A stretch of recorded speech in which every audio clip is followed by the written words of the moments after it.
Okay, so we're gonna try this again, and hopefully we can get a little further than we did just now. But so I was saying earlier that I wanted to do this compilation that I came up with of some of Miss Allison Carter's um, videos and interviews, so that people will kind of know that she's been,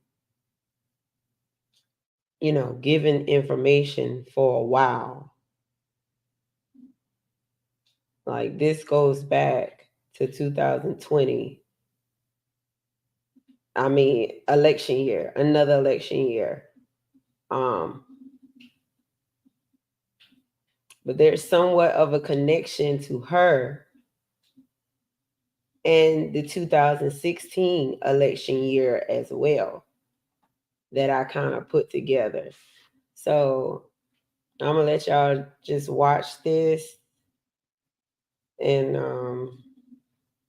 I'll go from there.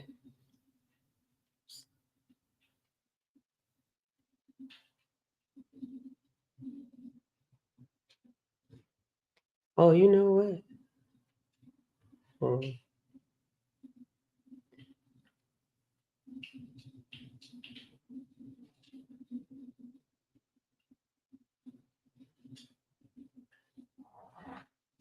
um, let me close this out. So,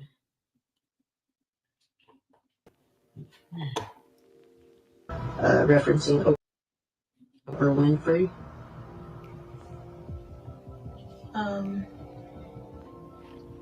The second time I met Oprah was at the Playboy Mansion through it in Los Angeles, California. There's tunnels under the Playboy Mansion that lead to celebrities' homes. All kind of celebrities' homes. And one of them is Oprah.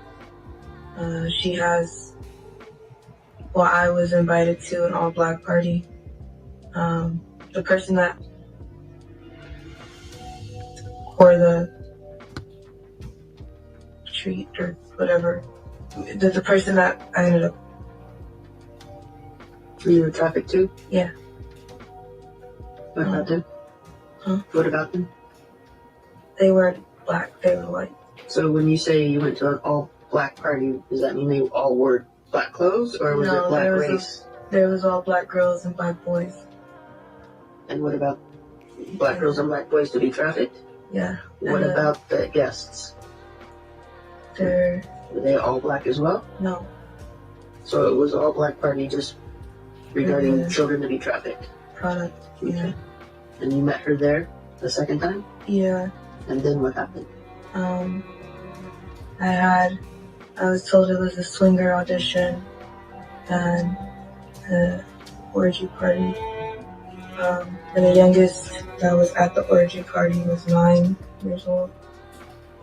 She was one of 6 girls in a troubled home. Her parents were affiliated with the Black Panthers, the radical black separatist group, and maybe that's to blame for what happened to her. Ally says that her biological mother routinely slept with authority figures and soon initiated her own children into the same practices. Ally says that her mom would hand her over to be abused by the local police chief. She would take her to a trap house just to be abused. And when Ally coped with that pain by running away or by harming herself, she was rewarded by being placed in new foster care homes, where instead of her mother, it was teenage boys and foster fathers who in turn abused her. At the age of 13, Ally was trafficked first into strip clubs, then the Hollywood party scene. She says that she endured stalking, poisoning, and police harassment. And most incredibly of all, she says that this is a system that major American celebrities have knowledge of and participate in. Celebrities like John Travolta, Beyonce, Barack Obama, and yes, Joe Biden. In July of 2020, Ally stepped forward to tell her story. Instagram tagged that account as, quote, unsafe for the election and blocked it. Like we said, this is a horrific story. And we will not silence Ally Carter. We want to learn all about it, and she joins us now. Ally, thank you so much for being here. But some people just listen with the intent to reply. I have so many people commenting on this T-Mobile video. I'm white and I didn't have an issue. I'm white and I have this issue with my family. I'm white in this. I'm white in that. I'm white and we get the mask issue all the time. Everybody has the stupid fucking mask issue. Clearly. But did you hear the part where I specifically said I had been sitting in the store for over an hour? I had been in the store 3 times. I had seen this lady already. She had seen me without a mask. She was glaring at my mother the entire time. And then when I said, Mama, then we have an issue. I had been sitting in the store just fine. Somebody was helping me. The manager even admitted to that was wrong. There was inconsistencies. No one likes surprises. I don't know why she acted like that. She needs to be retrained, and so do we. Yes, it was a stupid ass mask issue that everybody goes through, but it was also reverse racism. But we've already told you guys we go through all the time, and everybody wants to talk, I'm white and I this, I'm white and I that. Okay, so we not only just had the mask issue, but she didn't have an issue with me sitting there. She had an issue with who? My mother. And now everybody is jumping on the fact of, well, I'm white and I black. Congratulations. Okay. However, there is a such thing as reverse racism, and if you're white with a black child, or if you're black with a white child, or if you are some type of interracial family, then you know what I'm talking about. Let me jump in on this. We're going to take this as a little teaching moment. A lot of you are on here and you listen with the intent to reply, but you're not hearing what's being said to you. You can't hear a survivor if you're already trying to reply to something in what you think. And I don't mean, don't take this as the T-Mobile was a sex trafficking issue. No, it's not. No. But I'm talking about, you guys have to learn how to listen, and you guys have to learn how to respond. I was raised white. I was Caucasian. If you would have asked me 20 years ago, I would have said there's no such thing as racism. That doesn't exist. We don't deal with that shit. I think the worst part of racism that I had was my great grandmother would call black people little black Sambos. Or she'd call fat people Fatty Arbuckle. That was my great grandmother. But I personally was not raised around any form of racism, let alone reverse racism. Things look a lot different with the fact that I have a black kid. All you jumping on the people, every single one of you that made a comment, well, I'm white and I went to T-Mobile and it didn't happen to me. You're not listening and you're not hearing. Okay. That tells me that if a survivor came to you, you wouldn't be able to hear them either, because you don't listen. The fact is, you don't have, you may be white and not have an issue at T-Mobile, but you don't have all the variables in place. You don't have a black kid. You don't have a kid with PTSD. You don't have, you know what I mean? You got to factor in all the freaking variables. And not only did we have the mask issue, not only did we have the reverse racism issue, not from the guys, it was the girl. It was not the dudes. And they watched this girl. They had to apologize on her behalf, on the whole store's behalf, for the way she acted. Okay? Not just that, but we had the racism, we had the mask, and then we had ADA. When it came in, and I'm like, y'all are blowing heat in this place so they can walk around in short sleeve shirts on. Okay, first of all. So the heat that's coming, first of all, and I already got anxiety today. I'm sitting there, and I've been sitting there for over an hour with this guy, handling the phone. It was not until my mother came in with the mask hanging off her chin that she wanted to come to me to say something. When she was fine, she walked right up around us. My mom said, "Where's the trash?" I'm just here and put something in the trash. Okay. When she went to walk away and I said, "Mom," under her breath, I will call the police. I said, "Do you know what the ADA is?" And they kept, "No, you have to leave the store." No. Give me your store number. Do you know what the ADA is? No, I do not. Are you sure? Because you might want to go in the back and look that up. I asked them, I said, "Come outside." Numerous complaints to T-Mobile about their employees that have no clue what the ADA is. So if there was somebody with a wheelchair that couldn't get through the fucking door, you're supposed to have something to accommodate them.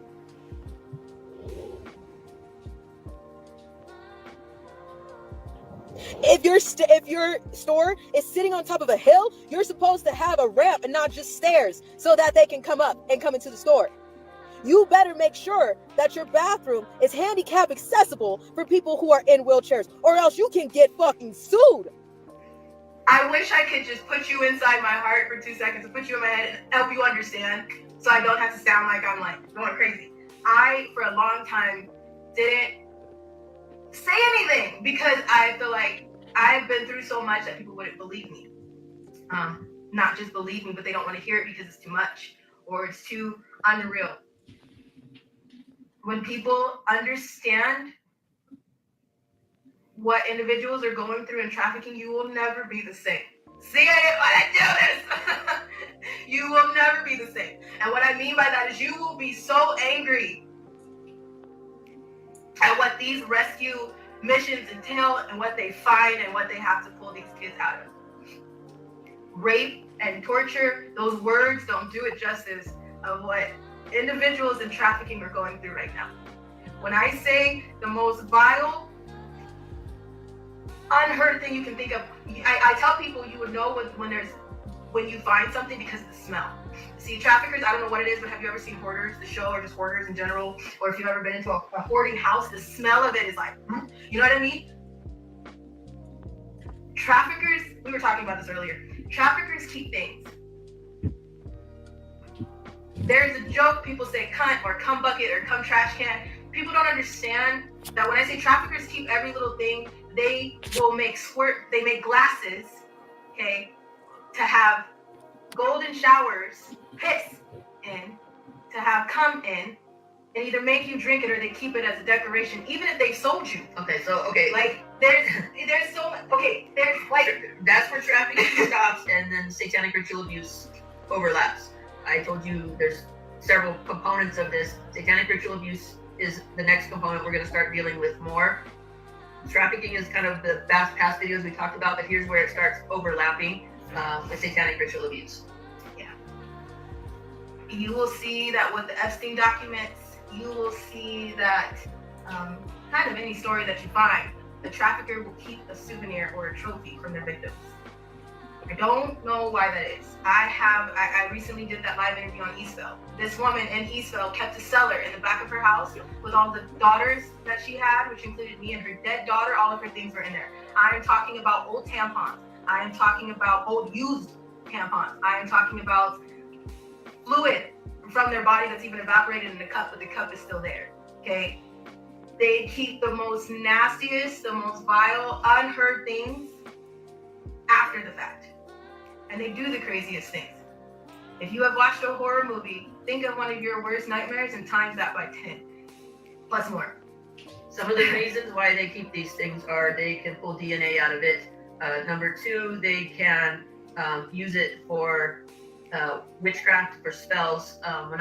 You see me post a lot, and I'll say, I just said about RBG, Ruth Bader Ginsburg, said she's a coven witch. When I say coven witch, I mean they are actual broom flying. You don't live in the world you think you do, Instagram. Cauldron stirring witches, and they will use things like that for spells. What you see on movies of, it's always a joke, the witches need powdered frog eye and tail of a newt and all that crap. They make actual witchcraft spells and do rituals and do all that stuff. So they will save DNA. They will follow victims. They will follow people and take their DNA. I see everybody. There's some people on my Instagram that just said, "Hold up, not me. I'm going out." Listen. Okay, wait a minute. Let's back on the play.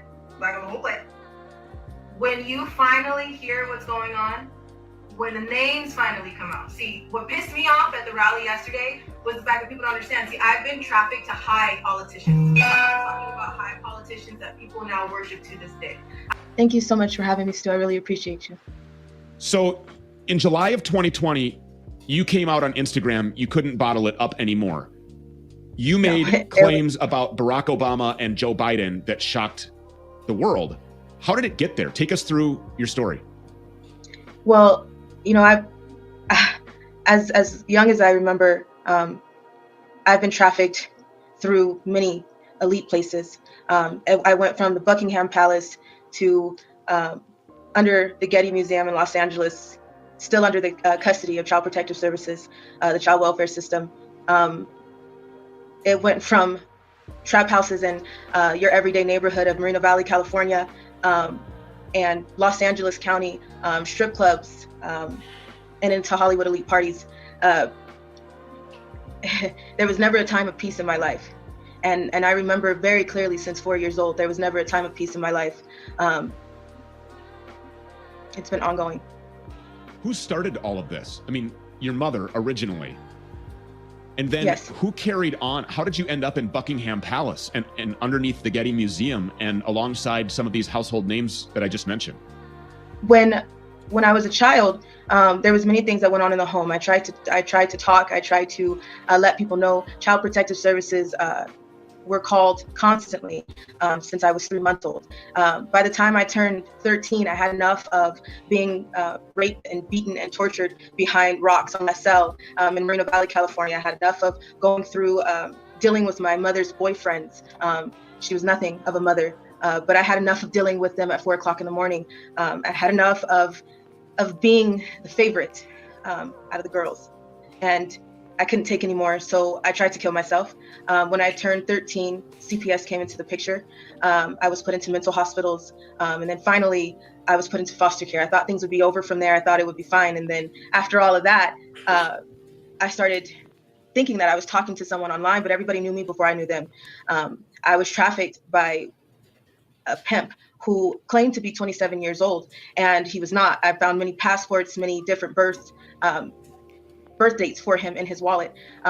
And when I told CPS this, they put him down as a 27-year-old boyfriend, and he was a 27-year-old trafficker that was going in and out of my homes, paying off my foster parents, and taking me to Hollywood elite parties over and out of the country, which is, you would think, would be where the FBI would have stepped in. I was letting my social workers know, and they told me to stay quiet. They told me that if I told anybody else, that I would be shipped off to Arizona and no one would ever find me again. So, at one point, you learn that you have to deal with what you have to deal with when the people in authority are not there to help you. And everybody is so worried about the elite. And we could give those names of Barack Obama, Joe Biden. We know about Michelle Obama, that's a man. We know about Too Short. We know about Akon and Steven Tyler, and we can give those names all day. And everybody is so worried about that. But what you should be worried about is the people that are in between, the people that go as low as your grave diggers. I was trafficked to people within my schools. I was trafficked in underground tunnels that link under your schools, through your cemeteries, under your amusement parks, through Universal Studios, and into Hollywood elite homes. All over the place, all over the world. And people don't understand that, and they can't fathom that, and they can't put that together. But if you think about the things that have come out lately, and there's 200 children missing, and there's 300 children missing, what Amber Alert did you receive? How many times do you receive an Amber Alert every year?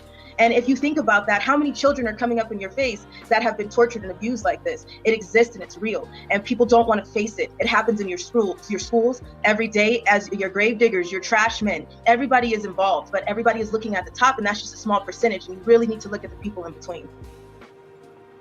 So the names that you just mentioned, Barack Obama, Steven Tyler, Joe Biden, Michelle Obama, have you had personal sexual experiences with these people? Yes. These people participated in sex abuse firsthand with you? Yeah. Yes. That girl not Can lying. you tell that story? Because that's important for people to understand and to know. And to this point, I don't think a national platform has given you the opportunity to say those things. No, because everybody is complicit. Everybody is complicit. It is covered up by your local FBI. It is covered up by your local police department. It is underground tunnels. There's a whole world. It's a different way of life. There's every source of transportation. When I met Joe Biden, I was rushed through many celebrities. Half of them I did not know. It didn't faze me to see them. It didn't. Some of them were actually very conceited and cocky that I didn't know who they were. Underground, under the Getty Museum in Los Angeles, there are many tunnels. Again, there's a way of transportation. There's every single way of transportation under the ground. I was sold to Joe Biden multiple times.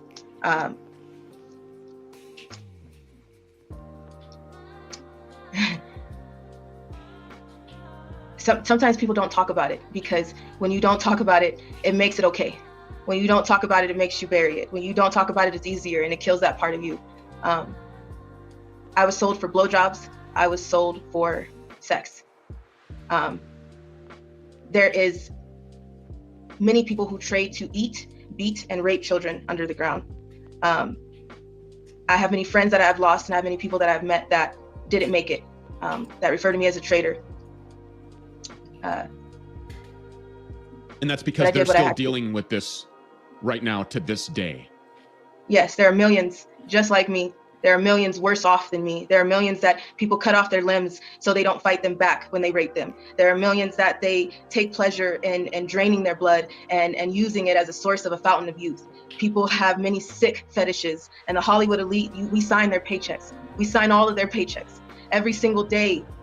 This when you stream their music, when you buy something from their brands, we sign their paychecks. And these are the people that have put something in your face and made you want to believe that you are the ones that are responsible to make them look the way they look. Their image is not what you think it is.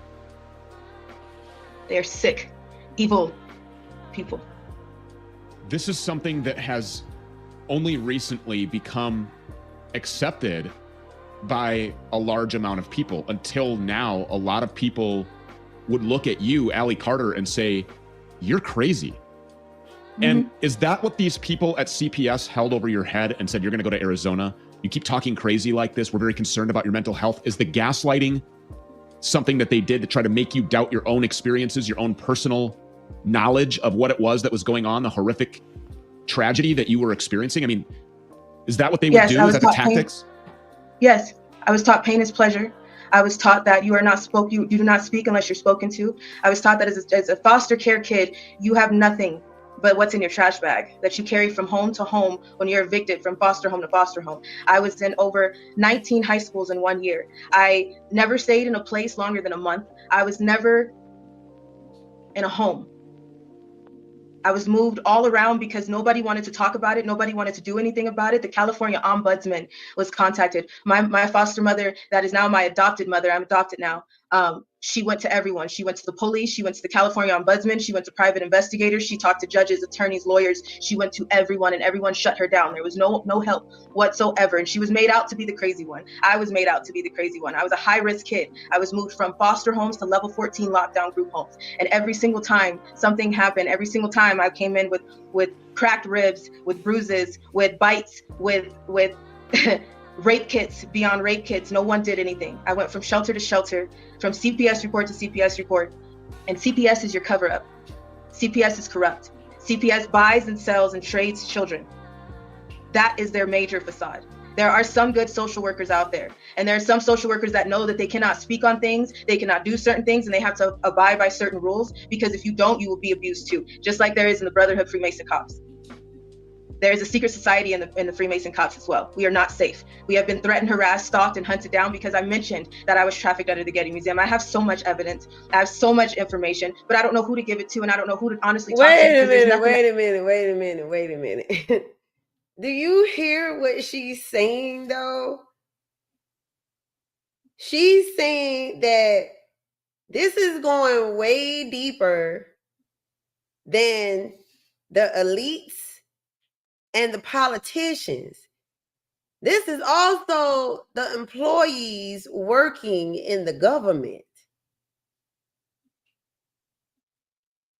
You know, FBI,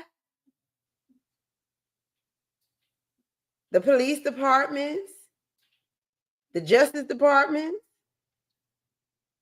CPS.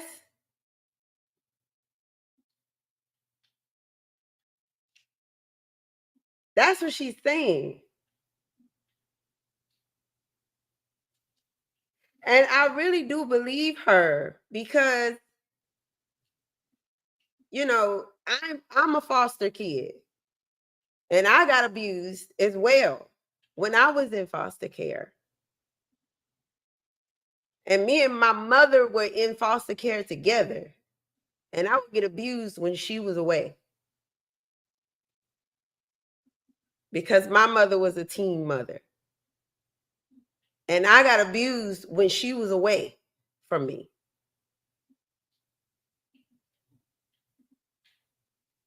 So I can't help but, I mean, my heart, I really do believe her, but that is what she's saying, that this is going deeper than just the elites. This is going down to your counties and your cities and your towns.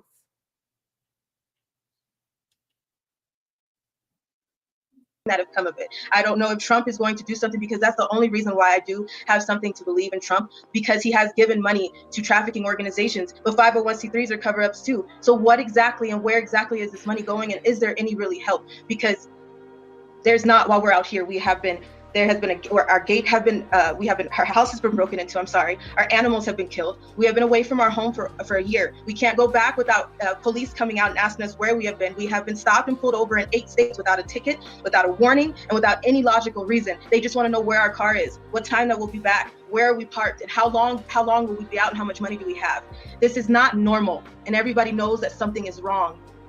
So when you say that Trump has given money to trafficking organizations, you mean organizations that fight trafficking, right? Human trafficking. I just want to make sure that I understand that. He's not participating in funding human sex trafficking. No, that's not what I believe, and no, that is not what I've ever heard. I believe that Trump has done something because he is the only president that has mentioned it, and Trump is the only person that I haven't seen, to be honest with you. So firsthand, these people were in a room with you and they raped you. I mean, there's no other, I want to be absolutely 100% candid. Barack Obama, yes. Joe Biden, these people raped you. And you say that you have these mountains of evidence that nobody wants to look at. I just want to make sure that people are hearing this. And please, I really hope you're taking it for the severity that it sounds like. That you have a victim that has come forward in this whole P. Diddy scandal that is also alleging that of the elites, these politicians, Joe Biden and Obama, are words this young lady. And those are just a couple that she just named, because there's more. I mean, she was a child when this happened. I don't understand why this is not being looked at, or I don't understand why nobody is talking about this. It's just it's baffling. What evidence do you have? We have police reports, we have rape kits, we have information, we have videos, we have so much. But again, there's so much that I can't put completely out there, and I have mountains of it. But I do understand that when I was 16, I ran away from CPS. This is how I escaped. I was auctioned to Russia. I knew that if I went to Russia with this man, that I would not come back and I would die. So I ran away and I hid for a year. I did what I had to do, and I can't say exactly what I had to do because it would put some people in danger. But I'm here and I'm alive. During this time, my pimp sent fake FBI to homes to interrogate, to disrupt the neighborhood. But when the suspects that they thought were the ones that were guilty and called them back, they didn't want anything. They didn't want to talk. They just wanted to see exactly where I was. It didn't end from there. It hasn't ended at all. I'm 27 years old now, and it should be done, because if this was just about sex, if this was just about money, so I was right, this would be over. But this is not what this is about. MK Ultra exists. DID exists.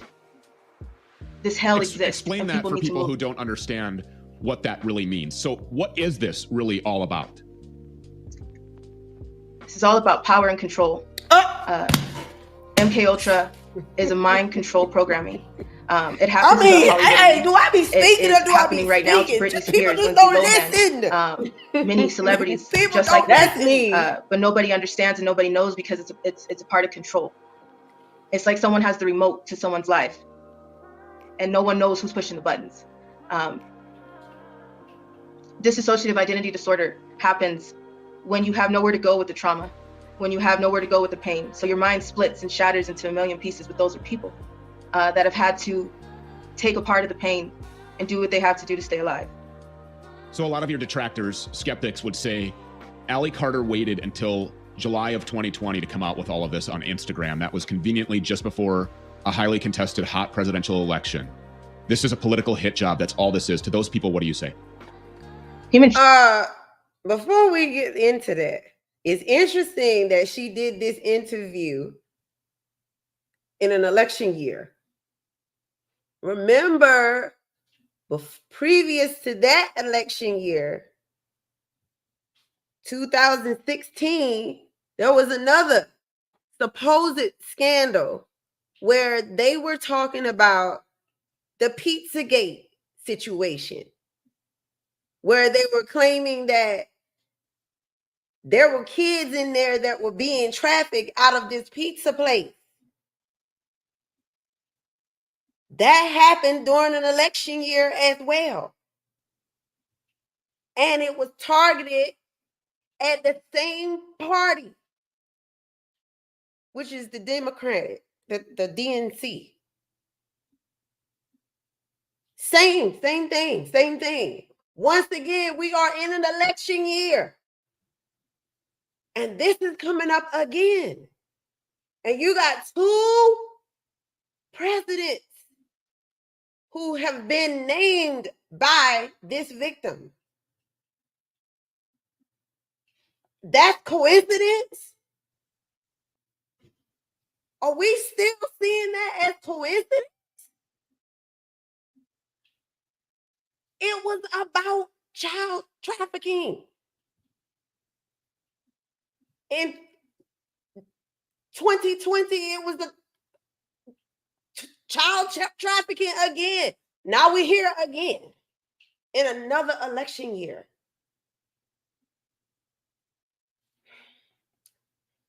Woo! Sex trafficking, human child trafficking is not an argument. It's not a political issue. It's not a religious issue. It's not a sexual orientation. It is a humanity issue. There are children that are black, white, blue, green. There is no one that needs to have an argument about this conversation. This is a humanity issue that everybody needs to move for. Have any authorities looked underneath the Getty Museum? Has anybody investigated your claims about tunnels being there or anywhere else? Will anybody go underground? Have you shown them the door? Have you shown them how to get there? I've tried to talk to people, and they told me they will make sure that I stay silent. Everybody covers this up. Everyone covers everything up. But it's not just the Getty. It is underground in your schools. It is underground in your cemeteries. It is underground in every day where you walk on.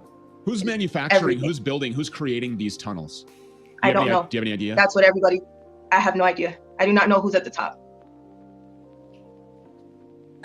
Did y'all hear what she said?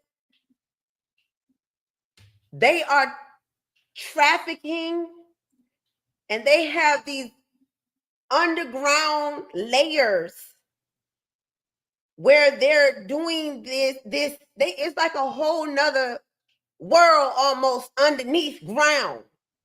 That's what she's saying. In these different locations. She says she's been trafficked over in the UK.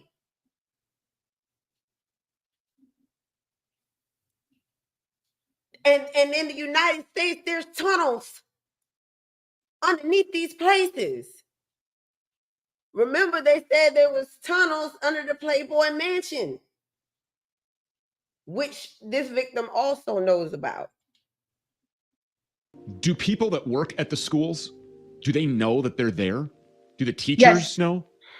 Yes, the school is complicit. Your teachers are complicit. When I was trafficked throughout my high schools and my time in foster care, my teachers signed me in and out of school. There was the automated service that gives you a call that lets you know that your students are tardy. They were making sure that I was present in my classes, but I was dropped off at school. I was picked up by my pimp. I was returned before the bus got back, and I was placed back in my foster home, or I would not go to school for the day. It was brought to the attention of my SROs. It was brought to the attention of the guidance counselors, and they are all complicit. They all know what's going on. And it is reported. And it was reported and completely ignored. It is reported and it is documented by social workers. Do you mean to tell me that you got employees out here working for the government and not doing their damn job?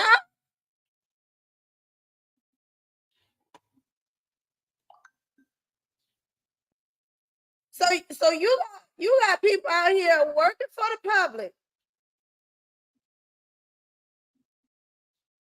that's not doing their damn job. Records and files and cases and stuff just being dissolved and nobody knows what's going on. No, did anybody look into what she was saying? If she said it's on record, if she said it's on record, how come this is not being looked at? I don't understand why this is not being taken as seriously as it should be taken right now. I am so confused. And she said this was documented when this started being documented when she was still a child.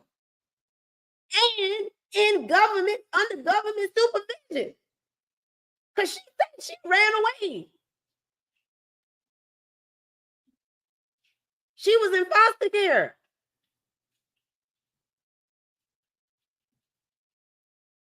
Where are the records? I mean, there has to be a case on this young lady. I'm confused. I'm so confused. So the law enforcement agencies that are ignoring this, why are they doing that? Why are cops and investigators and federal agents, why are they ignoring your claims, your victimization, the crimes against you? Because they're customers. They're all customers. Again, everybody is so worried about the top Hollywood elite, but you should be worried about the people that sit next to you every day. They are complicit. Your local police are complicit. All of them? They're customers. All of them. They're customers. There are some good cops. There are some good cops, but they're very far and few in between. And so those good cops that know about what you have going on, are they unwilling to do anything about it because the majority of them that surround them are involved and that they could lose their jobs? They could lose their jobs. They could be threatened for the rest of their lives. They could be hunted, stalked, and harassed just as much as the Freemason Brotherhood cops do to everyone else. What they do to one, they will do to everyone else. Well, the best thing that you can do, obviously, is get this out as far and as wide as possible. I mean, I think that is probably the best form of protection for you and for anybody else. And now that this is out there on a national platform, I mean, I just don't see any reason why somebody should not be investigating and exposing these tunnels that we have all heard about and that have raised eyebrows in this community now since the beginning of the Trump presidency. When you're right, the attention was directed, the eyes were opened up in this way during that presidency, as in were opened in a lot of other things as well. But nothing is more horrific, nothing is more important than stopping child sex trafficking. That has to be done. This has to be exposed. Our children are our most precious gifts from God. And we must protect them by any means necessary. And everybody involved needs to be exposed. And that's why I'm asking about celebrity names, powerful elites, politicians. That's why these people need to be exposed, because these are the people that we are supposed to be able to run to help us to handle. Yes, it's like the same people that you're supposed to be trusting with handling your affairs as far as a country, a nation, citizens. They are the ones who are also the perpetrators, allegedly. What? You mean to tell me this is sounding like we are electing the predators?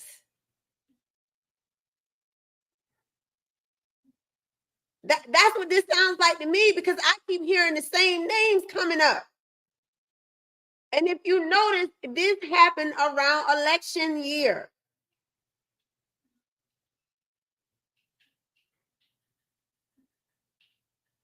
Same names. Biden, Obama, Clinton. I'm a little confused by all of this right here. Is this don't the cops and the garbage man and the school lunch cafeteria aide? Those are the people that need to be arrested. But who do we go to? Exactly.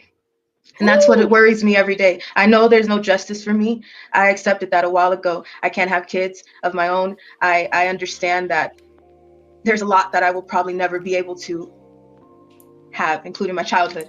I don't have any pictures. I don't have any pictures of me as a baby. I have pictures of me from 14 up, in the worst moments and in the worst ways. I just want peace, because this is not about a sexual experience. This is not about just cash. This is about something else, and it's deeper than that, because this is decades of tactics. This is decades of issues. These are decades of problems. Satanic ritual abuse exists. Human sex trafficking exists. Organ harvesting exists all over the place. The black market exists.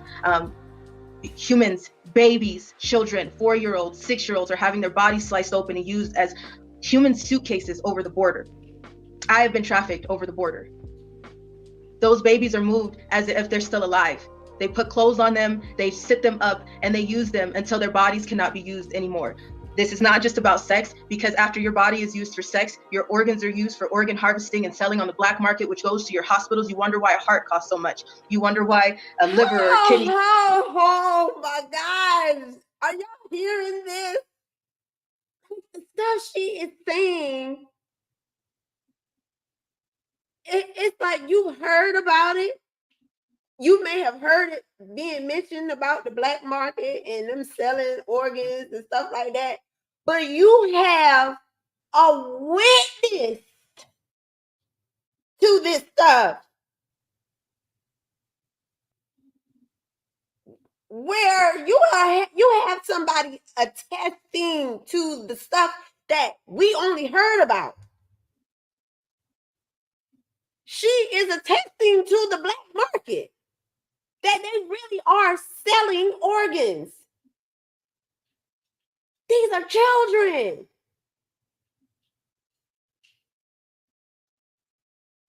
And she's now an adult. She got out. Well, she ran away, and she is still on the run. To this day, she's still on the run while she's putting this stuff out. And she's been on the run for years. But why is the victim on the run? If they didn't do nothing, why does she have to fear for her life? Her and her mother, who's white, by the way.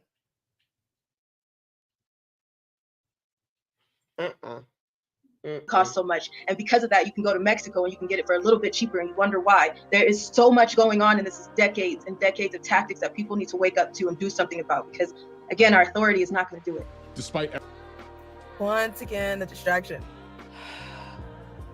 I feel like the media and TV has got everybody so used to being distracted that they don't even really have to do anything. You distract yourselves with details, with the wrong part of the story. But again, the takeaway from today, besides the fact that T-Mobile sucks, is learn to listen. If you're speaking and critiquing and comparing, and this is what happened to me, and that didn't happen to me, so it couldn't happen to you, you just lost all credibility with the survivor. It's not about you. You should see the colors of my family.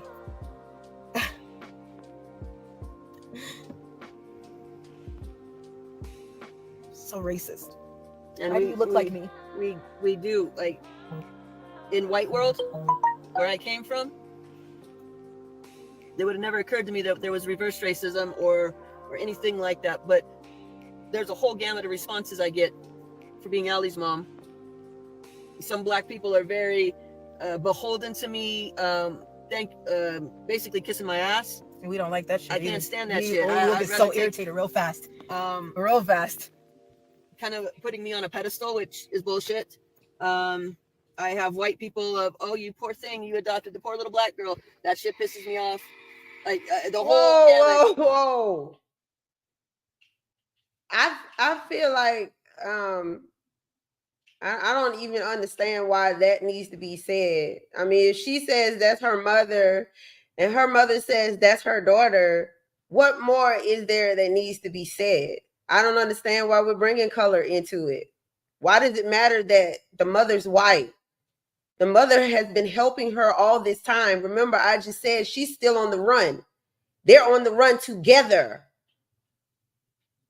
And the mother adopted her. That is her daughter. But they have been on the road together, fighting this thing since she first came out years ago. So I'm not even, I don't understand why that's an issue or why that's brought up. I don't understand. Responses. None of them are usually any good. They're all shitty backhanded responses usually.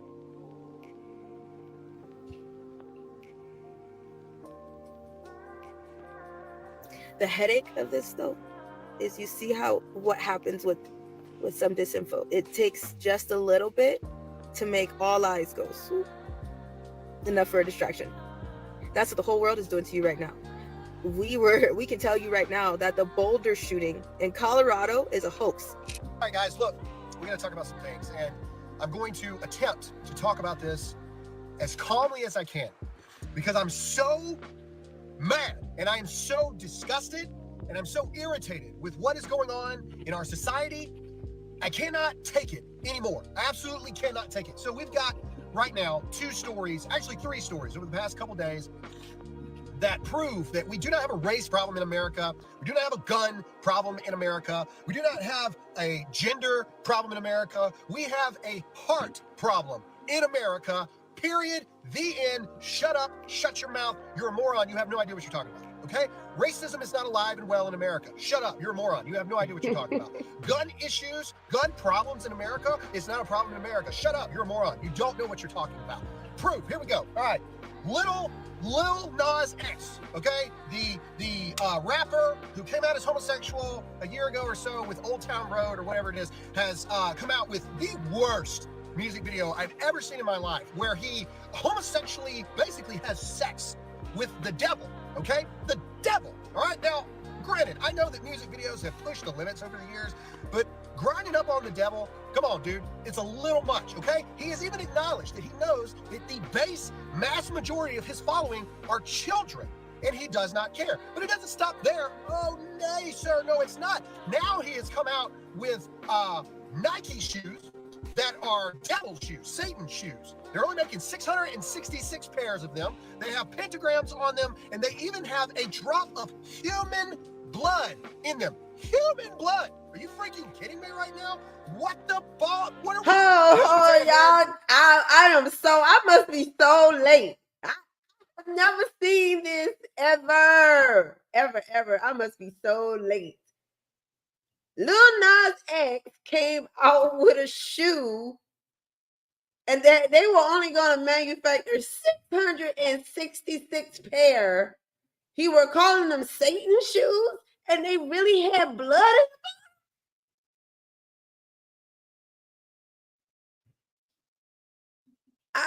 in them. It's offensive because genders, okay? How dare we assume a gender of a toy potato? Dr. Seuss is racist. Pepe Le Pew is a rapist. But freaking selling Satan shoes is okay, and nobody seems to have a mass cancelization issue against Lil Nas X.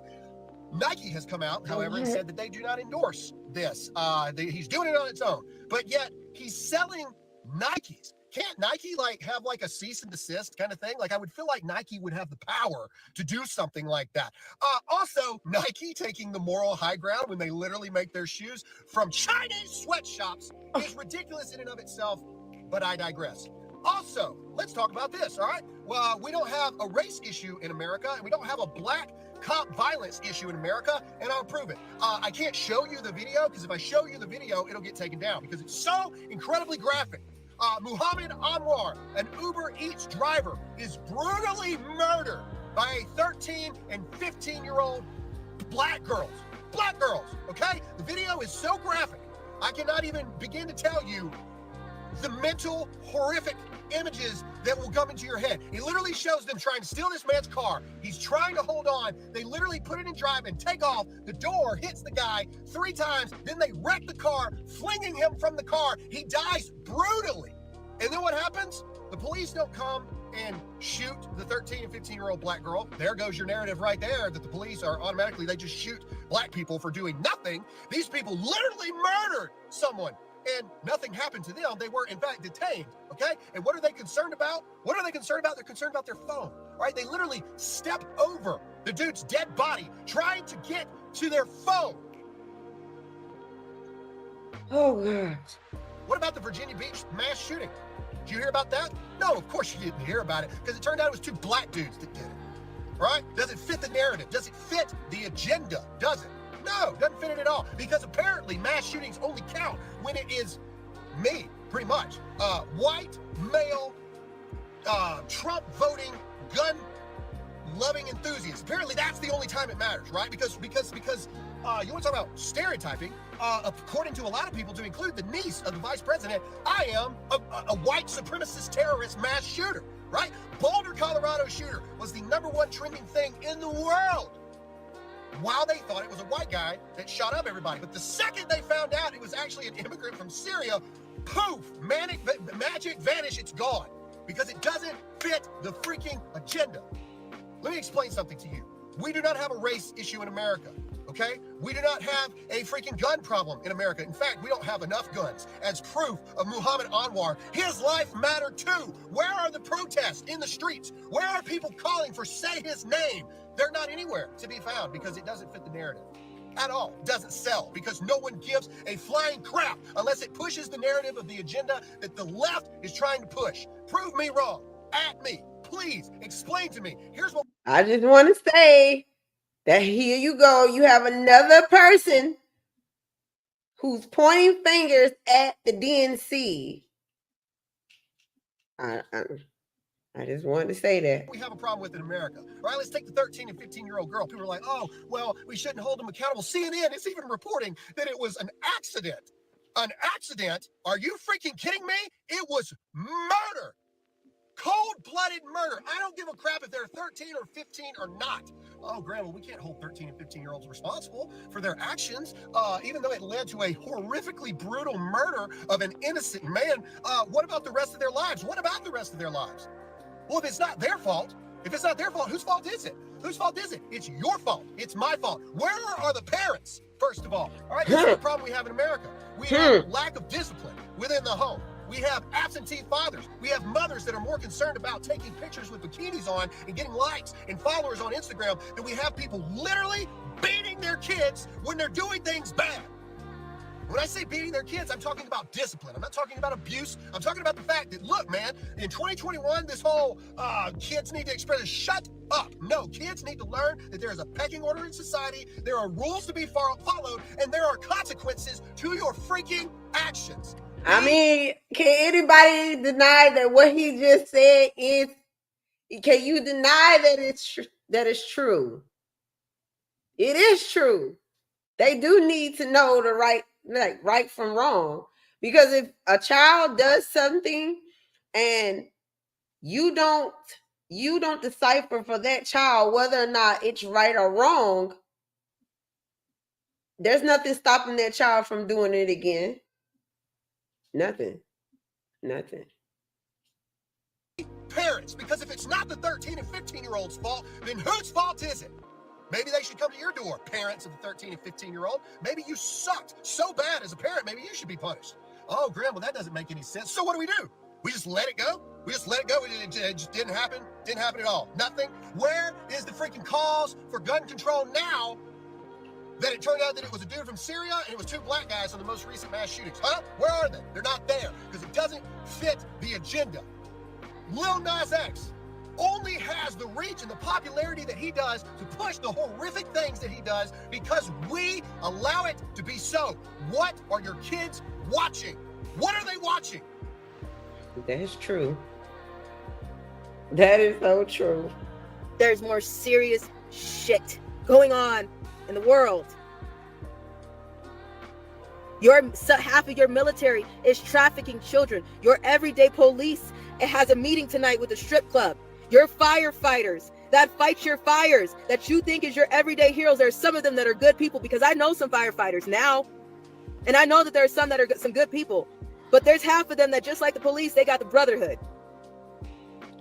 I want y'all to really, really pay attention to this young lady, because I think that the stuff that she is saying is very important, being as though she is a witness to so much of this stuff.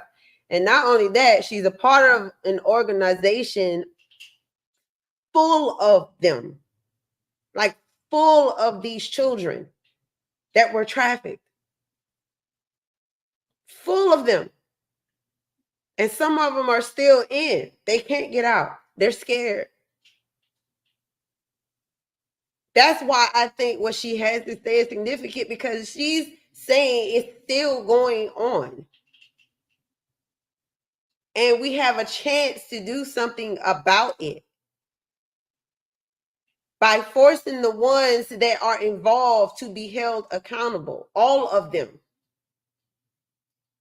Because they have been taking children for years and using these underground tunnels and stuff to traffic these kids. They've been using cargo ships to transport them back and forth to other countries. And she is a witness to all of this.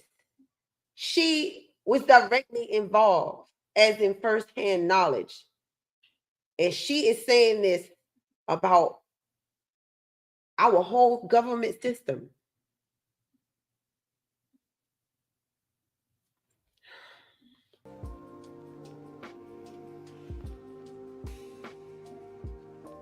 Your government is lying to you as we speak. You see the proof, yet you're still worried about why the hell I'm yelling at someone over a mask.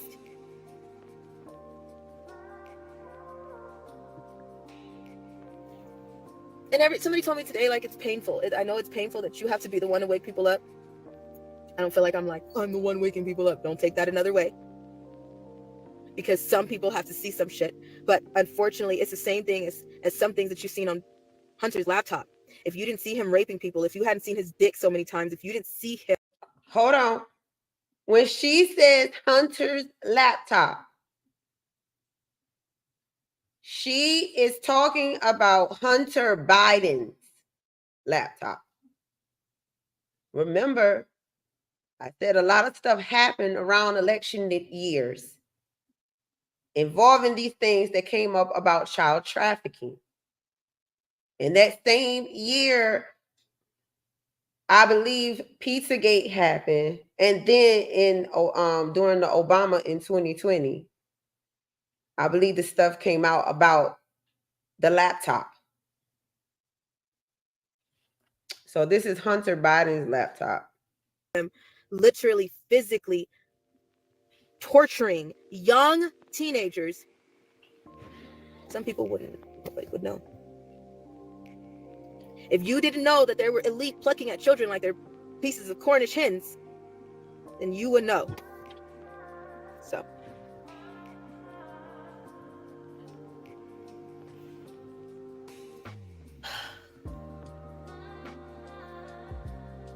This is why people end up recycled and back in tunnels. And I'm not going back. I'm not going back. So you need to wake up. And some people need to be a little bit more upset because people still ain't mad enough.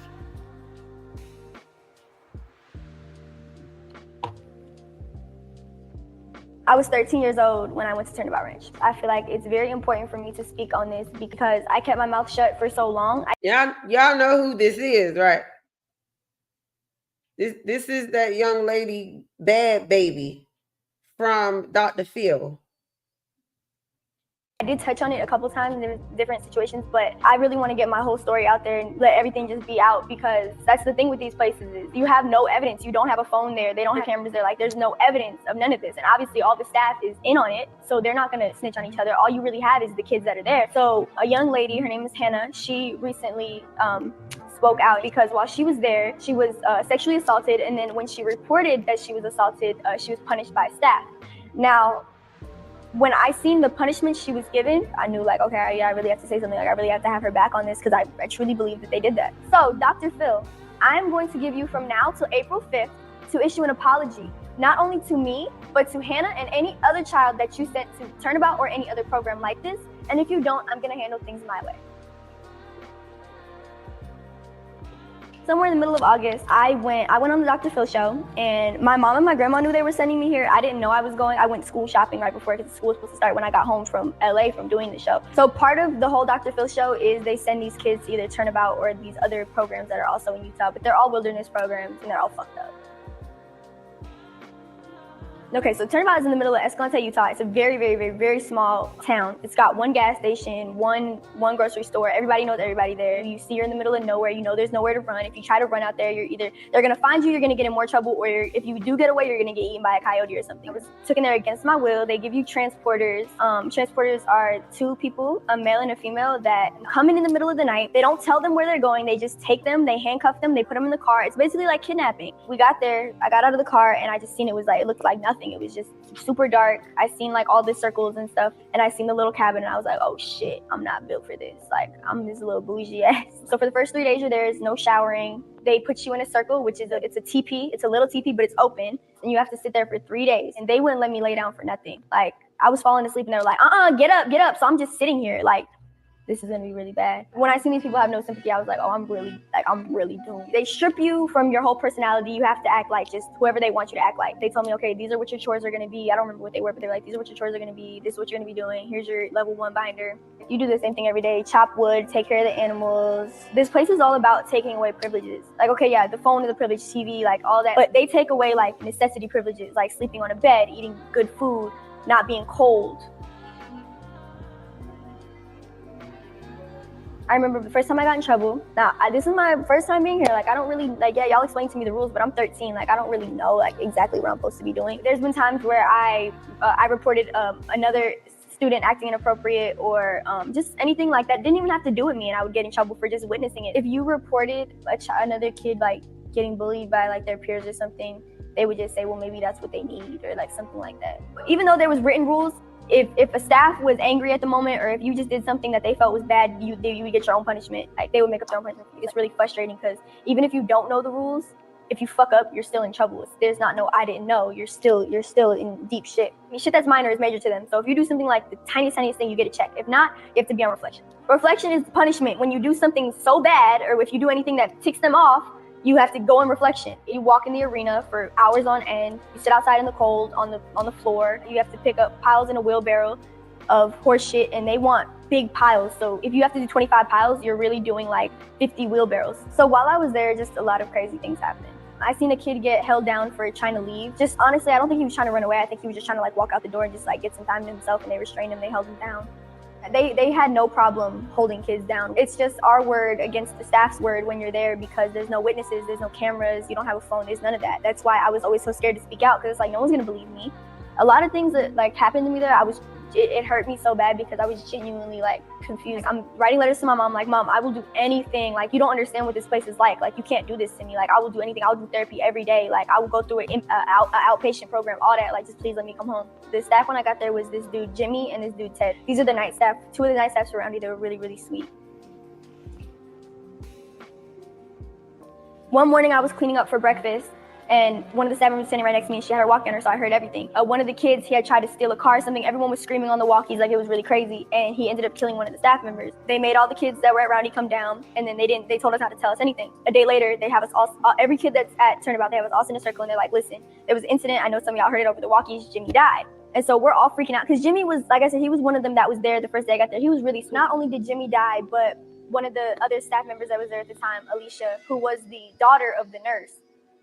Alicia, she was also injured, and 2 years later she died, and she was also left disabled after being attacked by Clay. So the mother of the kid Clay who killed the staff, she was married to the brother of the president of the program, which I also believe is a conflict of interest. I don't know why they would do that. So it was really sad. Like, they wouldn't tell us what happened and all that. And any of the kids that were there, like, they couldn't talk about it, but they were like really traumatized by it. Even the ones that weren't there were traumatized by it. Like, I heard it over the walkie. Like, that's scary. Like, so you got kids here that are killing people. And like I said earlier, my mom had always threatened me as like, oh, I'm sending you away, but she never did it. This was the first time she really did it. Like, I never thought my mom would do this. What parents need to understand is, if your child is acting out because of trauma, like sexual abuse, or maybe like the kid's parents got divorced, or just anything like that, you don't send your kid to a program like this. You need to send your kid to a program where they're not being punished, and it's not about, everything's not about you're in trouble, and it's just really fucked up. You're just using children to keep your ranch going, and you're not even feeding them or letting them sleep in decent conditions, just doing things that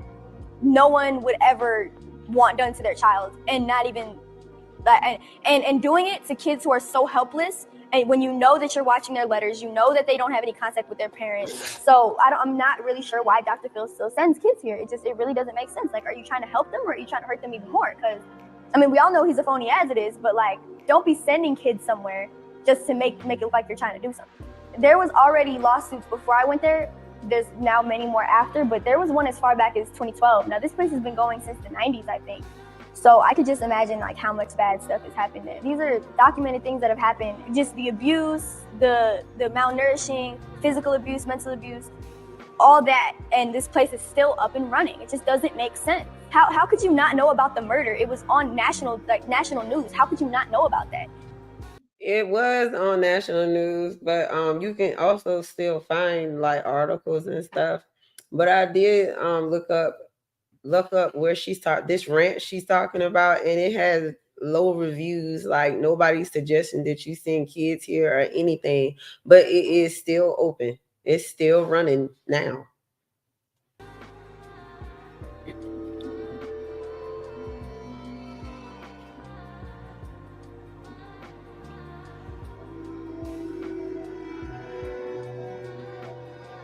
Sick of it, man. I can't take it anymore. We need God in America, and we need him in here immediately. We need actual members of government with a freaking backbone to stand up for what is right in our society. Stop being afraid of Mark Zuckerberg and Jack Dorsey and the freaking overlords of the world because you're worried about getting reelected next time. Shut up, do your job. If you were doing your job, you wouldn't care about being reelected. Oh, I'm sorry. It would handle itself because you're doing your job. I forgot to take that out. We live in a society that we cancel people over the stupidest of things. But yet people like Lil Nas X can literally make Satan shoes. Satan shoes. Nike took down a Betsy Ross flag shoe because it was too offensive. You remember that? But yet Nike is just like, we ain't got nothing to do with this. We can't. Yeah, it's a Satan shoe. Yes, it is a Nike shoe, but we didn't have nothing to do with that. Nothing. Whatever. Shut up. Nobody believes you.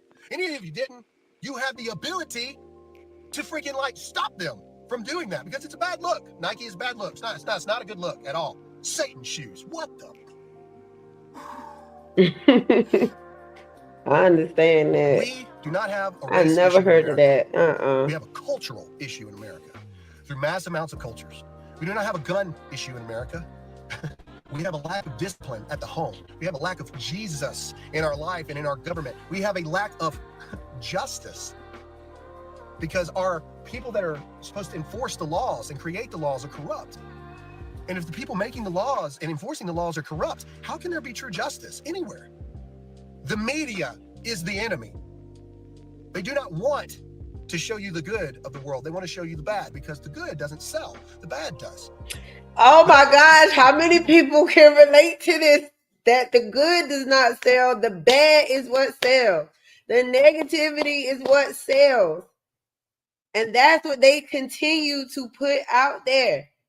So it's no wonder why so many people who are out here trying to tell the truth are getting stopped. They're boundaries are placed around them for whatever reason. A lot of them, they're getting stopped. You know how somebody like a celebrity says something about another celebrity, and then here come the cease and desist and all this other stuff. They don't want you telling the truth for some Trying reason. to help others. Nobody wants to see black people and white people and Asian Americans and Hispanic Americans together as one. Nobody wants to see that. Nobody gives a flying crap about that. Even though that is 99% of America. Go to China and find how many non-Chinese people you can find, and then come back and tell me something. Shut up, you entitled, horrific, self-centered, degenerate societies is what we live in. Go to freaking Africa. Tell me how many non-African people you see. Go to Ireland. Tell me how many non-Irish people there are. Shut up. We live in the greatest country in the world because of the diversity of thought. And that's another thing. Division is not a bad thing. Listen to me when I say this to you. Division of thought is what's led to all of the positive changes in America. Okay? There were people who didn't want to freaking declare independence from Great Britain. Did you realize that? No, there was actually division among the colonies. And division and thought and conversation and going back and forth and not being the same is actually what led to the decision and the outcome of declaring independence, which led to America in the first place. Slavery, the Civil War, there was a lot of divisiveness about that, but guess what? Because there was divisive thought and which led to reasonable, well, not reasonable, which led to debate, and yes, there was bloodshed that had to occur. It led to the ending of slavery in America. Shut up! We do not have a race problem in America. We do not have a gun problem in America. We have a heart issue. And if you can't look at the recent things, Satan shoes being sold and people accepting it, black girls openly murdering Muhammad Anwar, whose life matters, and CNN labeling it an accident, it also completely destroys the police hate black people narrative because they weren't murdered on the spot. So what are you talking about? Shut up, you're wrong. And then this whole mass shooting debate. Everybody talked about Boulder, Colorado until they figured out it was an immigrant from Syria. And nobody's talking about the Virginia Beach mass shooting because there's 2 black guys that did it. You only talk about it when it's somebody that looks like me that does it. Evil will always be present no matter what we do. And if you disarm the good people in society, if you make it harder for the good people in this world to do what they need to do, then we're screwed. Wow, we have another spotting of these little black strands that move on their own. How creepy is this? This time under a mask. And this appears to be from a second source. We already saw this before with a lab test swab. This looks like it's a brand new mask that's being opened up and put under a microscope. And you can see, just like we saw before on the test swabs, these weird black strands that seem to have a life of their own, making movements. Just absolutely horrifying. This was posted on the Julian Media House TikTok account. And here's the footage from the last video, full link down below. They pulled it out and put it under a microscope, and there's all these little black strands that moved towards heat and reacted with water. And now we have here with the masks, a similar observation made by apparently a secondary source. So let me play all the clips. Just absolutely horrifying. So why are there all these little black strands that move around on both the masks and the testing swabs? This reeks of an agenda, an evil one. So as you can see, these moving threads or parasites or whatever these things are very similar from the mask to the swabs. Please let me know in the comments down below or email me at timshirth@protonmail.com if anybody has any information about what these are.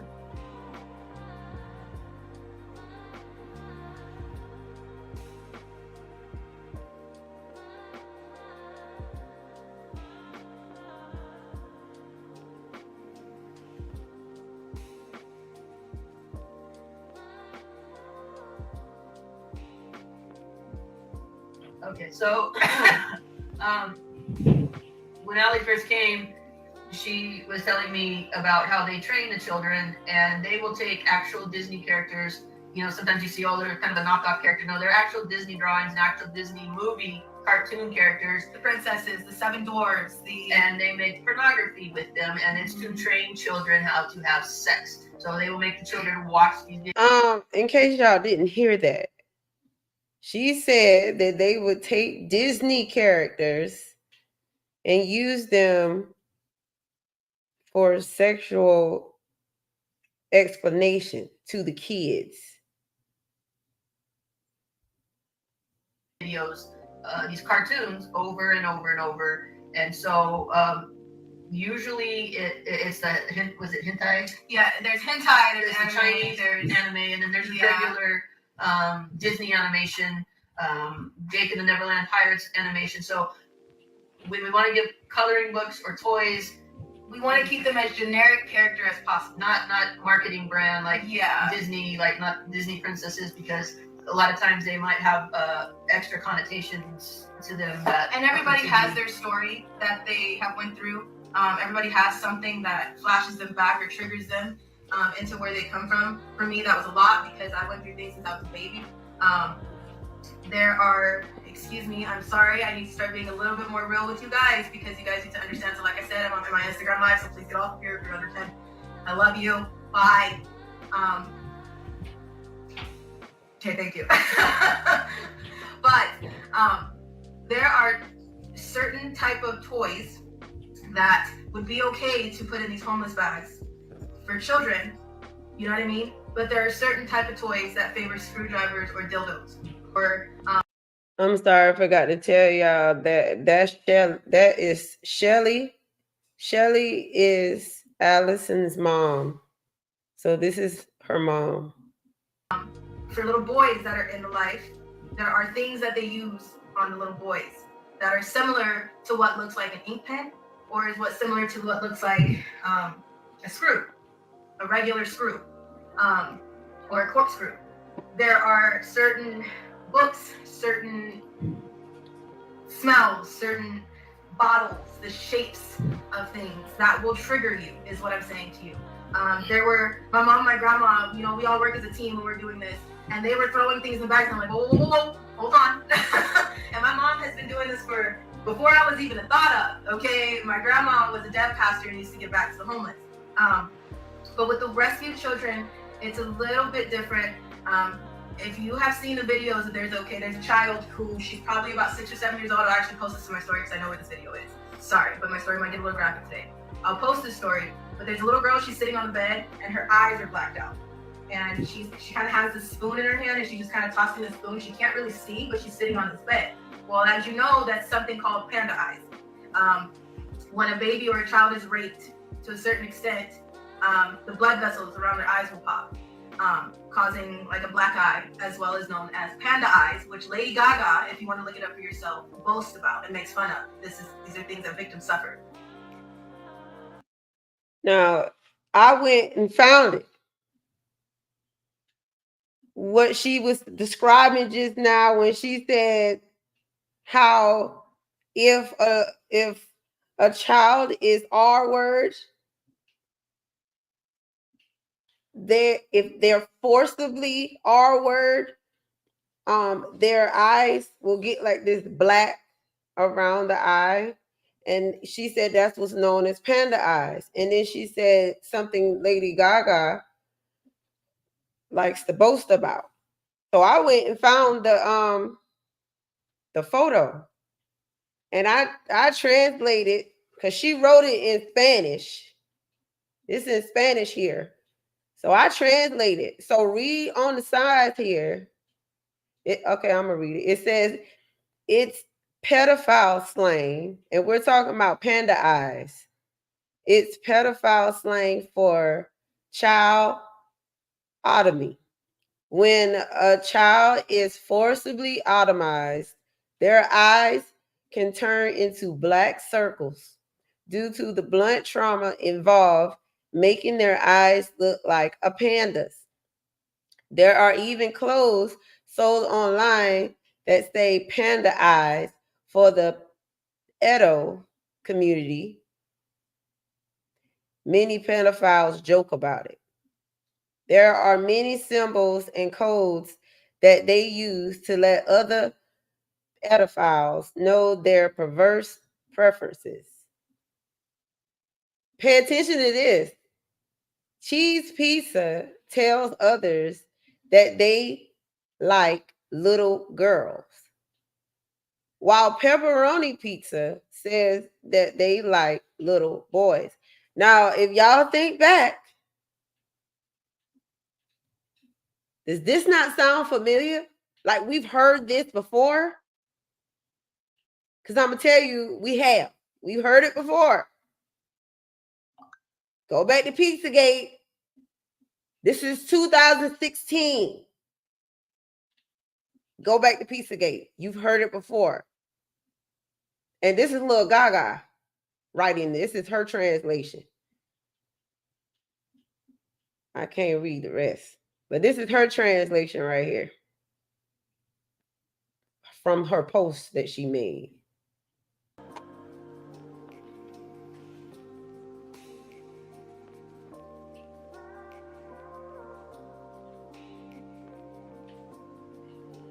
okay? But she's sitting on the bed, my point is, and she can't see, and she's all cleaned up, but she has a spoon in her hand.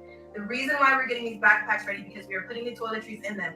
But when these children get saved and rescued, by the time they go to their aftercare facility, they are just sitting there after police have asked them I don't know how many questions, after they have went through how many rape kits, after they have been through, I don't know, God knows what, the poking and the prodding and the pictures and the let me see and let me check, and they have to check everywhere. After they go through all that, they have a moment where they can actually sit down. This is the moment where picture books and things like this come into place. There are kids who are raped so bad, and by the time they get to their aftercare facilities, they can't sit up straight, they can't talk, they can't walk. It's going to be a while for them to be able to move or to be able to do anything normal. There are some people who get their limbs cut off. There are some people, this is they're coming out of war, basically. This is what you have to think of, but way worse for a child. So when we're getting these backpacks ready, there's children that are sitting at these aftercare facilities and they have nothing to do, and they're stuck and thinking about what just happened. All we want to do when we say see one, save one, is to say that you see that child, you know that they went through something, you know that they exist. We put something in these backpacks for them to do, something for them to flip through, and something that they can call their own while they are headed towards freedom. There's so much that goes on after you get to the aftercare facility. You are, say hello to Carly, she's interrupting the shot. There's so many things that happen after when you get to the aftercare facility of, where am I going from here? Where do I get to sleep? Am I gonna be hurt again? What's gonna happen to me? You know what I mean? And that is at 5, 6, 7, sometimes younger, 16, 14 years old. So when you think of these care packages, I say teddy bears because if you look around this room right now, we're actually in my dance studio, and I'm a fanatic of stuffed animals because when you go to court, they give you court bears to keep you quiet or to keep you calm, but you have to give that court bear back before you leave court, which is why I'm saying I want to give someone a stuffed animal to say, this is mine, and wherever I go, I get to keep it with me. I was a big person on, this is mine, do I get to keep it? Can I have it forever? I don't throw anything away for this reason today, because I want someone to feel like they see me, they know that I exist. There are children coming out of tunnels. There are children who have been raped by animals. I am just being honest with you guys. I know right now you're on Instagram looking like, what are we talking about, ALLYSON? But I am being honest with you, okay? I'm laughing because it keeps me from crying. You don't want to see that ugliness, all right? There are children who have been through worse than what you can possibly imagine, okay? I just wanted to say that she made this video. This was in 2020, okay? This was in 2020, 21 time frame when she made this video. There are children who have grown up into this. There are children who have been born into this. There are children who have been in this for not even a year or two, and it's felt like forever, all right? We have to be the utmost careful with them. There is no words to describe careful. It's different. It's just different. We say this because we just don't want to trigger someone. We know that we can only do as much as we can, but we just have to ease our way with the trafficking survivors. It's just maintain this careful heart when you're purchasing things, if that makes sense. Yeah, we're not being picky. We're not being picky. Just have this careful heart and understand that everything is related to something when it comes to trafficking. You have to be very careful with children. Yes, and it's done to train you. It's done on purpose to train, but it's also done to keep a survivor in a perpetual mode of victimization. So no matter where they go, they're constantly being victimized. Yeah. First of all, sometimes upon rescue, you don't have any clothes on. They will bust the door down, they will get in there, they will take you out in the middle of what's going on. If that is in the middle of a job, a John, whatever, you have no clothes on, you're possibly bleeding, there's possibly just a lot of things going on. We're putting medium-sized sweats and an extra large shirt in all of the bags for the fact that when they come out, the task force, they can reach into this bag and just say, we have some sweatpants and stuff. Usually they wrap you up in a blanket and they pull you out. See, the task force, their job is to get you out. So the task force does not have things like this on them usually because this is not their worry. And it shouldn't have to be right now. The fact of the matter is get them out of the situation. That is what we want, to rescue the children. So when they get out, it would be helpful if there was already just to tie clothes, to throw them in real quick until they get to the aftercare facility. Another thing, I've been trafficked to celebrities that people love, honor, respect, idolize, and listen to every single day. I work in the media. That's why celebrities don't faze me. Okay, for number one. For number two, that's why I'm not the type of person that's like, everybody bleeds red. You know, I am the type of person everybody bleeds red because I've been around some crazy shit. All right? There are elites. What? Where? Who do you think went to Epstein's Island? Ask yourself. Ask yourself, why is Oprah, Ellen, and everybody else running? Why isn't child trafficking on mainstream media? Why am I the one? Why don't you see a celebrity platform right now that's getting shit ready for Child Lives Matter, but everybody getting shit ready for Black Lives Matter? Nobody is making a point to say something about the children, but they're making a point to say something about their minority. Ask yourself why. It's because the people that run the news and the people that are already on the news are the people who are trafficking your children. That's why. Before you look at something crazy and second guess it, do your research and do it for yourself. Don't let the TV, don't let your friends, don't let someone else tell you what is going on. Don't let it be me either. Look for yourself. But I'm telling you right now that I've been in the hands of somebody that you worship, and I can tell you right now that everybody that's watching this video will watch this video or has watched this video. I've been in their hands. I know about it. That's why I don't play with it. That's why it's serious to me, and that's why I'm so passionate about it. Before you take the second to say, hell no, this can't be true because I love them. This is crazy because they're who they are. There's a reason who are they? How do you know who they are?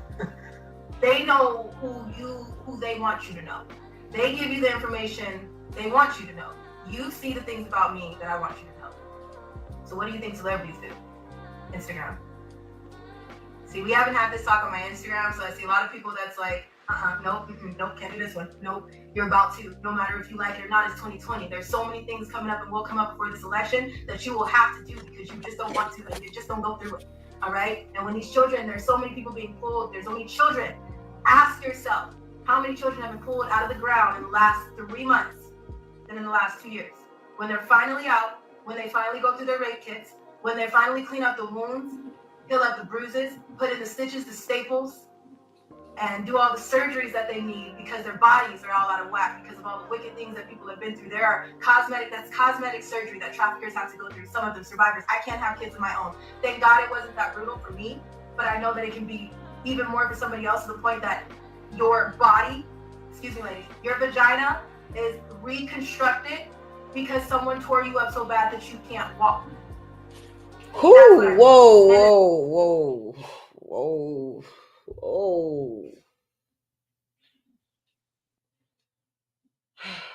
I just want you to keep in mind that we are talking about children, not adults. We are talking about children this is happening to.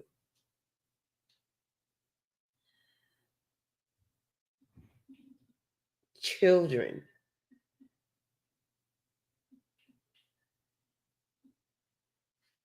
The same thing goes for boys. That's why I'm saying we have to be careful of what we put in these bags because they take things that look like screwdrivers and they screw them into little boys' penises for pleasure. Those, when they finish, when they get through all of that, they have to tell their story. When they get through all the rape kits, all out of emergency, when they're finally at the aftercare facility, when they finally find them somewhere to go, they have to tell their story. When things come out, you will not be able to sleep at night. I'm trying to get some people ready for that. I'm over here waiting for that. I'm ready for that day because some politicians I'll be giving their names to. I'll be going into hiding soon, I'm sure. This is the reality of this life. We just have to be careful with them. And you just please have to understand that everything that you have ever been taught, get ready to be retaught everything. Yeah, you're better off if you unlearn most of everything you think you know it and start from scratch because 20 years ago, I would have never dreamed any of this was possible, happening. I would have argued with anybody that this stuff was crazy. But we live in a different world and things are not the way we've been taught. Yeah, they're your psychic shops.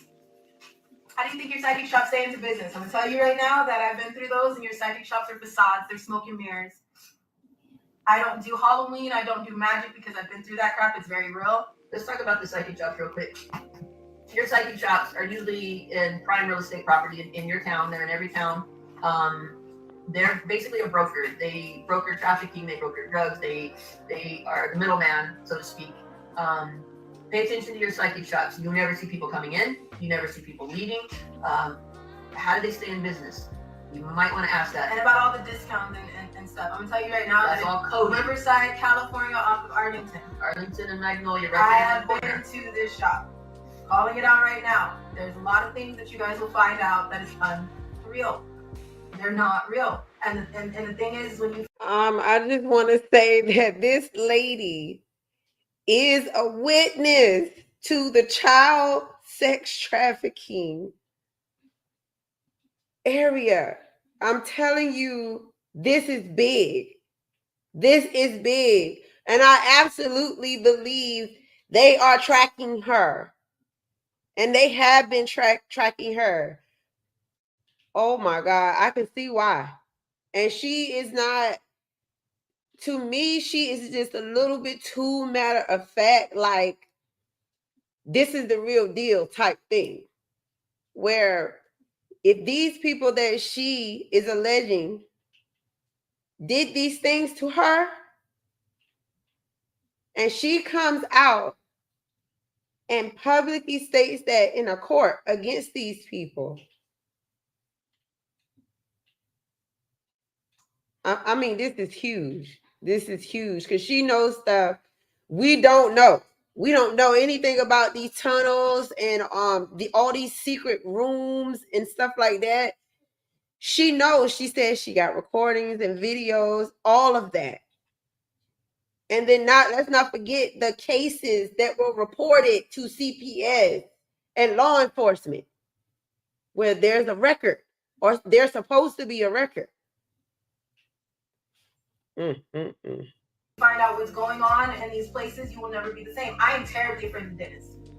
We don't have to say anything because this is classified information. It's gonna be my IGTV a little bit, but you know what? We ain't gotta talk about it. But I am deathly afraid of the dentist. Most survivors are. And most survivors are. Reason why? You will see that if you go back into the Epstein files, even then, there's a dentist chair in everything that you find. Those are torture chairs.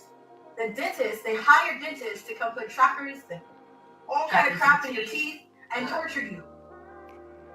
Yeah, me and Dennis, we don't get along. No. Dentist is not your palate. You're not singing that song. Never did in kindergarten either.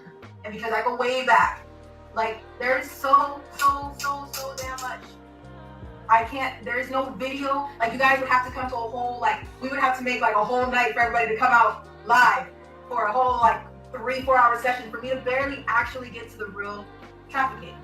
The word trafficking, what people hear, even what the people hear at the rallies and at marches, I don't think people are mad enough because they don't know what it is. I can usually tell where somebody stands and where their comprehension is by the questions they ask me, by the way they respond. And most people don't know the depth. I can gauge where you're thinking and where your depth of understanding is by your response to it and by your questions that you ask. And most people aren't grasping the pure evil of it. Yeah, if people knew that there was someone who, as we speak right now, has metal clinks outside to tie children to on a daily to torture them with an electric prod or a magnifying glass in the sun like freaking Toy Story, you wouldn't be okay with that. If you knew they were stone cold naked and you knew that they drugged them, and not only drugged them, but they drugged them enough to have a reaction out of them when they knew they were in pain, you would not just be going to the march to walk. You would be pissed. You'd be sick. There's things that people don't realize. There's things that I have a nightmare that I don't realize. People ask me all the time, especially on Instagram, why are you always so happy when you dance? It's because it's my therapy and it's my only release. And I'm alive and I'm blessed to do that. Dance has always been used backwards for me. Life has always been backwards for me. I was told that, yes, you watch cartoons, but I grew up with Jimmy Neutron, the Powderpuff Girls, Pirates of the Caribbean, Snow White, and all of them with porno. I watched the cartoon, but backwards. So when my mom finally took me to Disney, I was freaking the hell out, for number one. And for number two, everybody's asking me, have you seen the actual movie? And I'm like, which movie? Oh my gosh. You know what that I mean? Has to be crazy. It's just... But, okay, so when I say, don't grasp things, in a million years, it would have never occurred to me that somebody took cartoons and used them for pornography to train children. Like, my mind does not work like that. Normal human beings' mind doesn't work like that. You literally have to train yourself to like think in a whole other way, just to understand what's happening. But when I say regular kids and underprivileged kids, like, I think people don't understand. Like, regular kids, you can have a conversation. You can go purchase slime. Some kids think that slime is so funny. It's cool. You wouldn't be able to have that same conversation with a trafficking survivor who thinks slime is body fluid. You know what I'm saying? Like, there's just like so who would think that though? Who would think that if you got your child slime and you didn't, oh my gosh, you didn't know that this child was a sex trafficking victim, that you just try to give them slime, where one child, a normal child, they may be like, oh yeah, you know, slime is fun. But then you have this child that's been through this abuse who looks at this slime and they think it's something traumatizing to them. That is crazy. So much. Thankfully for me, God, I was raised like normal middle class American, go to church, worship God, human being, like most of the people that are on my Facebook page and most of the people that I'm around are. But then I also had to see this other side, and being able to see both, I think God is using as a way for me to like say, look, things are not the way we were raised to believe. Things are not what we see. Here's why. Because in a million years, I could have never thought of this stuff. When I say the world isn't how we think it is, it wasn't how we were raised to believe. It's truly not. Like, these people are evil. They think in a whole completely separate way. There's flavors of it, and I tell people all the time, because there are other survivors, and some survivors can say, I have not been through that much.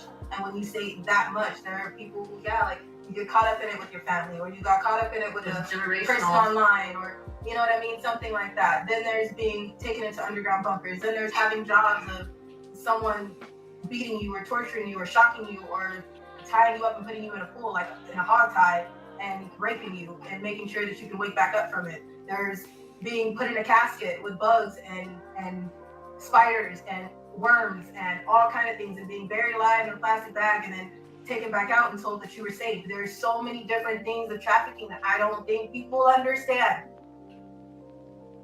The SRA, the satanic ritual abuse, the witchcraft, the occultism, the dark religion, that overlaps with trafficking. If you think about it like this, what kind of a mind, what kind of a person can sell a child? None of us can.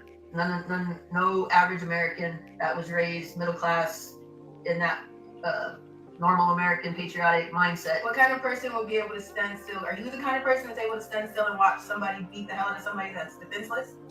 And most of us say no. Yeah. So how did all these people come about? Where did they come from? Like, how are they able to do this? And you just have to understand that they cross a point. They get to a point of just having sex. Just sex. Or getting in a fight with somebody and just having this anger issue and beating the hell out of somebody, okay. But then there's literally torturing someone and drawing blood from someone, and it's when they start dealing with the satanic ritual abuse and the witchcraft and the dark spirits and all that is when they kind of cross that line. And then the more they do, the more that they have to do. So if I cut you and I see blood and that brought me enjoyment, then the next time I'm going to need to see a little bit more blood. When I say it's kind of like crack addicts or heroin addicts. Yeah, it's an addiction. It's really an addiction. It's a sick addiction that you can't, there's like withdrawals. These people can't control themselves. If they don't get their fix, they will go crazy. And when they finally do get their fix, if they get a hold of somebody and it's been too long, I'm talking about people that will tie someone to a horse stable and hurt them until after they're dead and still hurt them because they get a fix out of it. There are people who get fixed out of raping dead bodies. I don't want to scare y'all too much on Instagram because y'all probably gonna be like, I thought we was going for a quick live. I didn't know this was gonna get here. But please understand that if you donate to a trafficking survivor, you have no idea what they've been through and where they've been. They're probably not even from here. You've probably seen them on a milk carton, on a Walmart thing, on TV, years and years, maybe decades ago. Oh my gosh. She said you may have seen them on a milk carton. Do y'all remember seeing those kids on those milk cartons that went missing? I mean, how many of those kids were ever found? And we still have that problem today. Like, we still have a problem with kids going missing. And how do we know what's happening with these kids after they go into CPS? If you got, she's alleging that you have government workers working in these agencies that are participants in this trafficking stuff, where they're giving these kids over to these people. How can a child in child protective services have a pimp? How can that happen? What's going on with the foster parents?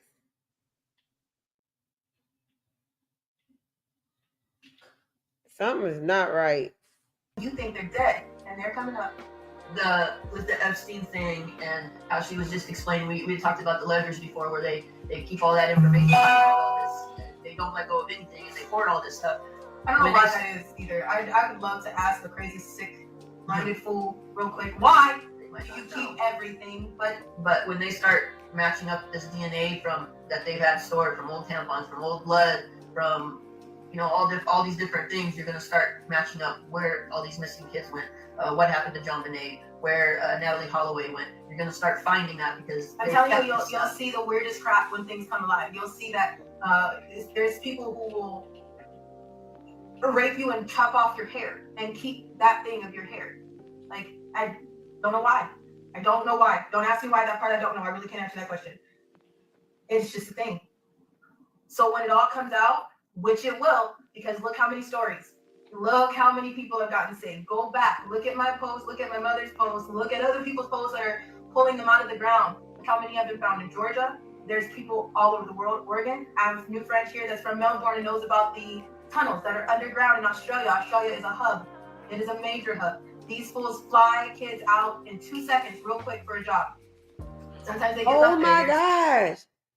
Remember, I did a video a little bit ago. I did a video about Angola. She just said Australia is a major hub. So she just said Australia is a major hub.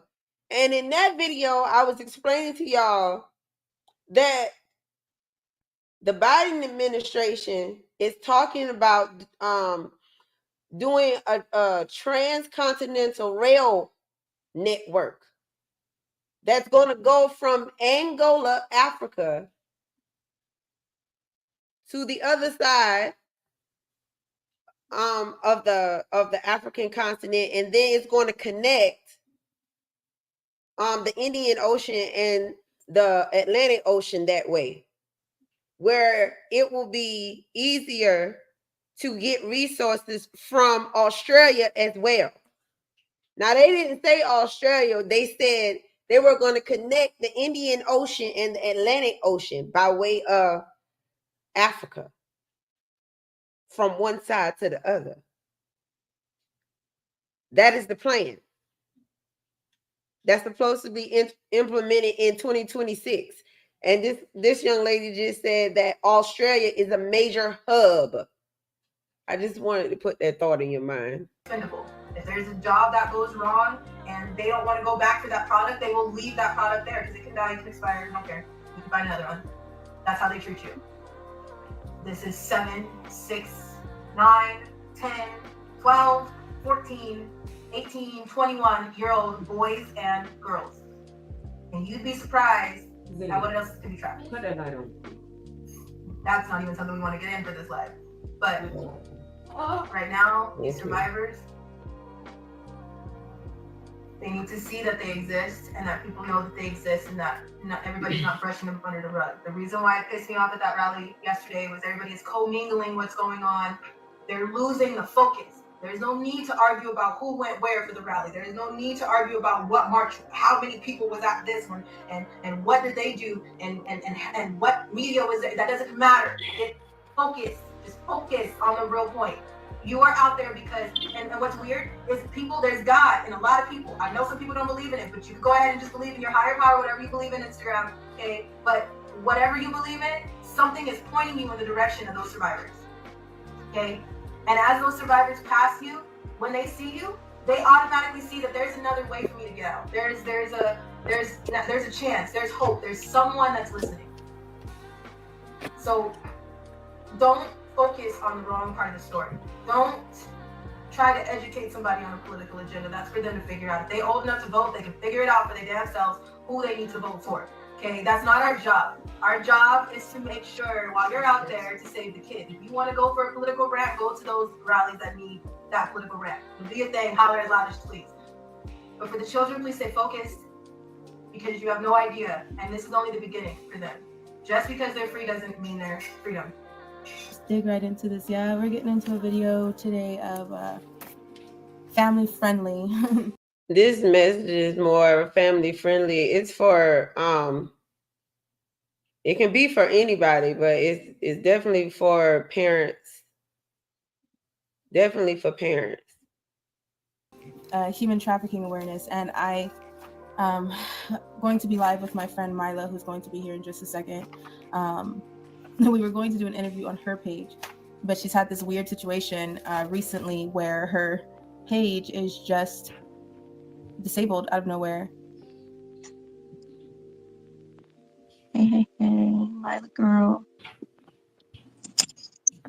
Hi, beautiful. Hey. How are you? Good. How are you? I'm pretty good. You know what? Right. Let me try. Because I don't know if, like, do people I follow, can they join? Yes, they can see us in like a double bubble, live at the top of their feed. They should be able to, and they'll be able to click on either or. I'm gonna check right now because I'm like right in front of it. But yeah, they should be able to see it from your page too. Yeah, I see. Okay. Yeah. Yep. Yep. Okay. Well, hey, what's up, everybody? So once again, this is Mila. Mila, you want to take it away and tell about yourself? Sure. So, we got connected a few weeks ago because I saw a story on another page and I shared it, and you were so kind to reach out and say thank you, and we just kind of clicked from there. So I think you have an amazing story. I think you're an amazing person, and I know you have a lot of side information. So I definitely wanted to take time to really just let you talk about your knowledge about child trafficking, and then I want to talk about media and how I'm sorry, you cut out for a second after you said child trafficking. Talk about social media. Oh yes. Yeah. And how it's used. So yeah, I mean there's going to be people watching, if not later, if they're not here now. So social media has gotten so big. I know there are new platforms like Telegram and Parler, TikTok, Snapchat, Zen, Linked. Yeah. So I know I've read a few articles where it's been discovered, of children being sold on media. So just what's your insight and information that you can give parents if there's kids watching, just the best advice that you can give. Yeah, and that's why I told you, I wanted to kind of talk to the kids too, because like I told you, I have this kid following and I've been kind of kicking everybody out like, hey, this information is kind of parents only. So I wanted the family to be able to sit around and say, hey, we talked about this together. Give some information that you usually don't get from school. You don't get from, the outside world. There's so many people that have little knowledge about human trafficking. And for me, the reason why I wanted to also make this video is because a lot happened to me at a young age, and speaking to the kids right now, a lot happened to me like when I was very, very little. I'm 26 now. And a lot of you that are on my page know that I completely love you guys, and I would be devastated if something happened to someone that I cared about, and I felt like, you know, I had the information or I had the knowledge to say, hey, and point something out, and I could have protected them by teaching, you know, you something that I know. So I kind of just wanted to make this to let you know the dangers and say that you don't need to be scared. I think everybody just kind of needs a plan, especially even when you're little. I'm talking to my 6, 7, you know, I heard someone texted me earlier, was like, my 6-year-old and my 9-year-old and my 10-year-old are watching. I'm like, awesome. So, you know, I want to make this in a way that you understand that you don't have to be scared, but to know something and to have a plan about it, you know, that way you're ready, you know, to stay safe if the time came up. And, you know, when you have a plan, then there's nothing to be afraid about. So, first of all, to break this down in a kid term, human trafficking is when someone takes someone and uses them as their slave. I think so many people have it kind of mixed up, what human trafficking really is. And this human trafficking has so many different, I call them flavors, because it's like saying, I want a soda or I want juice. Like no one can know, you know, what kind of soda you're speaking of, whether that's grape or orange or, you know, Sprite or whatever the case. So it has to specify, but there's so many things that go on in trafficking, from people finding out what you like, and then they try to promise you all of that. They have all these empty promises of whether it is if you're older and you want to be a model, or if you're younger and you want candy. There's so many things that they play off of, and they use that. And then when they get you in their hands, then you know, there's so many things that happen from torture. And when I say torture, that means that somebody's hurting you physically, and you can't stop that. Things can get so far as to death. And then there's the chloroform issue, which we'll talk about later in this video. And there's, you know, the chance of them moving you out of state and you never being able to see your family again. And, you know, you're not able to talk to your family, you're not able to communicate with them. So I think a lot of things also is people think that this is just girls, and this is not. This is also boys. Boys are also very vulnerable. Girls, you know, I think everybody automatically assumes, oh, you know, someone's grabbing a little girl. And no, there was a lot of boys when I was, you know, young and in this situation, and called what I call in life.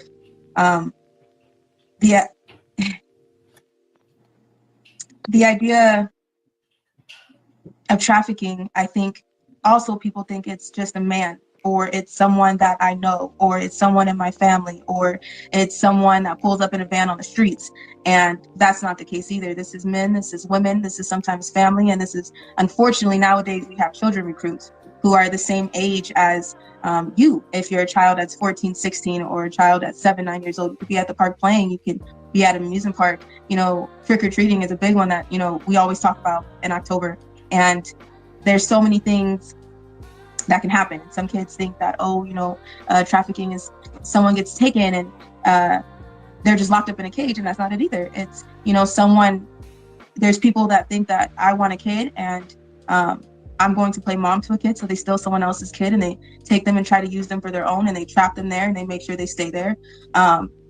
There's people that pick up kids to sell them and give them away for money. And that's a crazy thought, I know, but this is true, and this is going on around everybody right now. And then there's people who pick up kids to give them away. And when I say give them away, I mean move them out of state, move them out of country. And from there, like I said, it could be a possibility of never seeing your family again. So this is why human trafficking is a big thing that I think kids should understand right now, because this is a danger just like anything else. This is a danger just like, you know, walking home from the store and being talked to by a stranger that's, you know, not good, or, you know, being out late at night and being around strangers. This is an everyday danger that should be addressed. Absolutely. Absolutely. So I think another thing is I had posted a video, a picture of my story, and I said, hey, can you find me? I want to talk to everybody about online dangers too, because, you know, I've been through so many situations where I wish I could even count, and there's too many, which is, you know, unfortunate, but I don't want you to be sad for me. I want you to understand when I'm telling you these stories is I want to help you stay away from these stories and stay away from these things. And if you have a friend that's in the situation, that you can be able to speak up to an adult or someone in authority or someone to say that these things are happening and it's familiar to you, so you could do something about it. I think a lot of things now that everybody is not so familiar with is the online dangers, because everybody wants to do something, whether it's TikTok, Zen, Twitter, your backup accounts, spam accounts, Roblox, Snapchat. There's so many different platforms that we have going on, and unfortunately none of them are safe. The biggest thing is how easy it is to locate someone, and that's why I put that picture in my story. A lot on my Instagram, people will be like, oh my gosh, it looks like you're in so many places at once, and I sometimes do that for my safety, but in reality, yeah, I'm all over. But it's easy to locate someone, and this is something that traffickers do. They sit outside of schools and they ask questions for personal information from other kids, and they ask it through these social media platforms and playing as other kids. So you could be in your Roblox room and enjoying, your game, and you're calling your friend over and you see someone else there and they're talking to you, and they're talking to you as a child. So for you, you're answering them, how are you doing, what school you go to, how you can chat in the rooms. And I mean, I hope the parents take that parental control stuff seriously and actually read some of those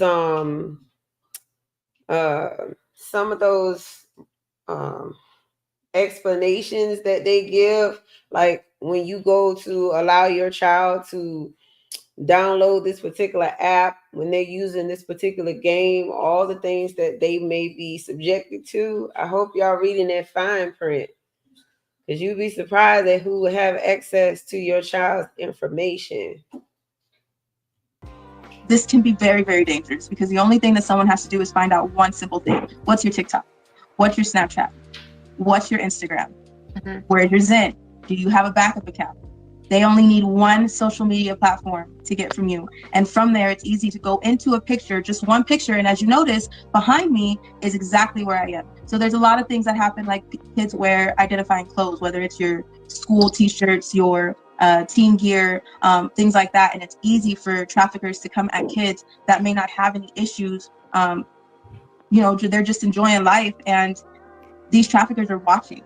It's not, I don't know how to explain to you guys how serious this is, and help you understand, but to just tell you these things to help you understand how serious this is. This is people sit outside of schools, or they go into chat rooms and they put up fake profiles and they go towards kids. And kids feel like, I want to be able to be on TikTok. I want to do all the trending things that Addison Rae does. I want to do all the things that I see Charlie doing. I want to do all the things that I see on Instagram, whether it's throwing it back or whether it's doing a makeup tutorial. You know what I mean? And some things are, yes, just completely pure out of innocence and just having fun. But there are people out there who are watching these things, and it's easier for them to get to you. It's easier for them to locate your home. It's easier for them to get into your life because it's kind of given to them. And it's just those things to know, so you can start saying, I'm safe, and I'm not going to wear my shirt in a video if I'm not going to put on my team gear. I'm not going to give away my location. TikTok, hackers, they're not just hackers trying to get to your profile to take your followers. This is not what that is. TikTok, I'll tell you right now, the number one dangerous, it used to be for me, again, I'm not that old, way back when it was MySpace, but before, now we're coming back. There's a number one social media platform that all traffickers have. They have to pick up a shipment. When you notice that there's like 5 kids that have gone missing in your area, that means that they need 5 new kids back in their hands. So from there, they need to find those new kids. And all they say is, I need a blonde girl with blue eyes. If you have blonde hair, blue eyes, that's you. If you are a black girl with black hair, that's you. If you are a Mexican girl with curly hair, that's you. If you are a blonde boy, you know what I mean? It continues to go on. All they have is a list to fill, and they fill that. And it's not just them taking you, for a little bit. This can be forever. And there's so many people who don't understand those dangers. And I think no one knows, because the most dangerous app right now for recruiters and for traffickers is Roblox. Why? Because it's a complete kid platform. And the next in line after that, the most dangerous app for traffickers is TikTok. this is because look at the things. She said the most dangerous apps, in her opinion, right now are Roblox, and the second one would be TikTok. Roblox because it's a kid platform. Many children. Access to many children. And then it would be TikTok. That are going on TikTok. No one acts their age. You can't tell, can you? Because everyone is trying to be someone that they're seeing on the trending For You page. No one is being themselves. Okay, so because of that, everybody is trying so hard to fit into this mold, and traffickers see that, like, what is she like? She likes to be like everybody else. So maybe if I invite her to a party, a TikTok party, that would get her to come and talk to me, because this is something that you like. They play off of the things that you like, whether it is the color purple, whether it is an ice cream. You know, everybody says don't take candy from strangers. That is the littlest thing that a trafficker can offer you. You know what I mean? As a college student, you know, it goes into sugar daddies. It goes into you think it's someone to pay your tuition. You think it's someone to help you out of the debt that you're in, and eventually you end up in this situation that you never thought would happen. It gets out of control and you can't get out. All of this because of a social media post. And sometimes it's a vulnerable situation. Sometimes traffickers know when you're having issues in your home. Traffickers know when you're fighting with mom and dad. Traffickers can tell when you're being bullied at school and you just need someone to hear you out. These are the things that family and true friends are called for, and not outside sources that you don't know, if that makes sense. Yeah, that absolutely. Makes sense. Absolutely. Yeah. I think say those things because I purposely put a can you hear me? Yeah, I hear you. Okay. I purposely put a sheet behind me to block out any identifying, you know, pictures or anything like that. And, you know, before you even said that, just based on my, you know, the little knowledge that I have, I just didn't want, you know, anything identifying, you know, where I'm at and so on. Exactly. And it's so easy to just zoom in. It's so easy to go to a background, go to a reflection in the mirror. I take so long to post all of my posts because I make sure that I am that safe. Yeah, I can see in your glasses. Yeah. Yeah. Mm-hmm. So, and this is why I say there's so much that goes into this, and there's so much that goes into social media. There's so many online dangers, from the video games to Xbox. Boys think it's just another dude that's trying to come in and we're trying to talk about this game. And you have no idea that this is a trafficker that is trying to lure you in through video games. Next thing you know is, hey, I can get you this big video game. Hey, I will send you a Xbox gift card just because, you know, you won that game. It's all you. They use this. And there's usually kids sitting there, and their children recruits are getting all the information that they need to come to you and do what they need to do, whether that is on Halloween night during trick-or-treating to say, hey, I have some huge candy bars. You should come over here with me and check this out. Or, hey, I heard you were the guy on the Xbox game. You know, come over here real quick. I'm going to show you this game I got in the car. All they do from there is chloroform, which is a drug that knocks you out cold in a matter of seconds. They put it over your mouth and over your nose, and you're passed out and you have no idea where you are. This is a scary thing to think about, you know, a very scary thing to think about. But this is something that, again, the education of it, you know, when we, you know, high school, college, y'all know what I'm talking about when I say sneaky links. You know what I mean? Which is now another word for what we used to call something else that I won't say. And when it's sneaking around, or when you have nude videos or nude pictures going out, those things are photoshopped. They're taken. Parents, when we post things on our platforms, and when it's our kids, they're taken and they're used. I'm very careful with posting my kids, whether it's my dad's kids, whether it's my nephew. I'm just very careful with it. If I see somebody watching in a weird way, that's just that should make everybody think.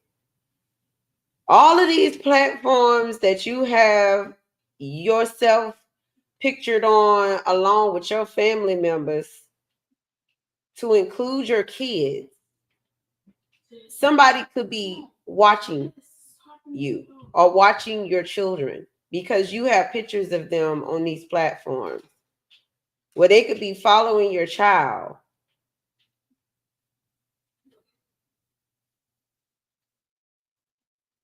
That's a lot. Automatically down. You know what I mean? If it does go up, but then I have a blocked off account for personal. Anyone who knows me personally, and I know them personally, and I can acknowledge that they're there and why they're there, and it's a lockdown account. But there's so much that goes on social media, and I just think that if you are going to be on social media, please be careful. Please understand those dangers. Please understand what you're putting in your videos and know what you're doing, because there's so many people watching you, and nothing is ever taken down from the internet. I don't care what delete button you think that you hit or how many times you deleted it and took it out of your phone. It is not gone. What is on the internet is on the internet forever, and it really isn't going to go away. Another thing is children recruits. Like I said, I was a child recruit where when I was 12 years old, I had to go do what a trafficker told me to do. So there was an older man who would say, hey, I need you to go help me take 2 girls. And if you don't help me take 2 girls, you're going to be punished. You're going to be in trouble. And by in trouble, things, really, really bad things would happen if I didn't help him. So he would say, you know, I need 2 girls. I need you to go up to these 2 girls that are walking around the park by themselves. And I need you to say, you're looking for your mom and you can't find them. Can they help you? It's easy as a caring kid. You're like, yeah, of course. You know what I mean? Of course I want to help you find your mom. Kids guards are down when it comes to other kids. You're not thinking, you know, because as parents, you know, you teach your child don't talk to strangers, but you make it known that, you know, adult strangers. But like you said, it's growing even more where traffickers are using children, you know, teenagers, 14, 15. So now you also gotta teach your kids to watch out for kid strangers. Where we were growing up, we just had to worry about for the most part, adult strangers. Now we got to teach our kids about child strangers that could possibly be recruits. You just don't know anymore. That is crazy. 16. Younger. Yeah. So yeah. You're not. Halloween is the worst. Yeah. Where they dress up little kids like you. They will find out, you know, in your games, everybody posts like, what are you going to be for Halloween? Traffickers sometimes will post these questions to find out what are you going to be for Halloween so they can come into the area and switch you out with another kid. Wow. And from there, your parents see you, they're walking with their friends, they're enjoying their time as well. You guys are trick-or-treating. Your mom sees you go up to the driveway, but she doesn't see you go behind that little nook area of a porch, and you're switched out with somebody who's dressed just like Ariel and someone who's dressed just like Spider-Man, and then mom doesn't know which way you went. And for her, she kept seeing the costume, so we're okay. Walking a few doors up, and it only takes 2 seconds for something to happen. Yeah. And I think everybody thinks, oh, you know, it can't happen around me. It doesn't happen over here. It happens everywhere, under everyone's nose, in broad daylight sometimes. And this is something that we, you know, just have to, again, plan for and be ready for. I want to tell you guys that unless it's a birthday present, there is no reason to keep a secret from mom, dad, your family. At this point, people play on that when they tell you, don't tell your parents something, or if you tell your mom or dad that I told you that I was going to touch you, if you told your mom or dad that I told you I was going to give you free candy, it's a secret. And if you tell on me, then I'll kill them. Don't ever let someone threaten you to the point that you can't open up to your parents, because at one point they're going to need something from you to be able to save your life if something happens to you. I know as teenagers, we get into this point where our parents get on our nerves, you know, and vice versa, y'all. Like, I'm telling you right now, I've learned so much being older. I'm not that much older, but I've learned from being older. And I know that they get on our nerves and we get on their nerves, right? Yeah. But we get into this point of they're getting on my nerves. I don't want to talk to them. I'm going to hide this from them. And then you get into the situation where you're mad at someone and you don't know how to calm down. Yeah. And from there, you're into a situation and someone says, don't tell mom, don't tell this. And if you tell, I'll kill you. If you tell, it's your fault. If you tell, this is all going to come down to you, and your mom's going to hate you. Your dad's not going to talk to you ever again. That's not true.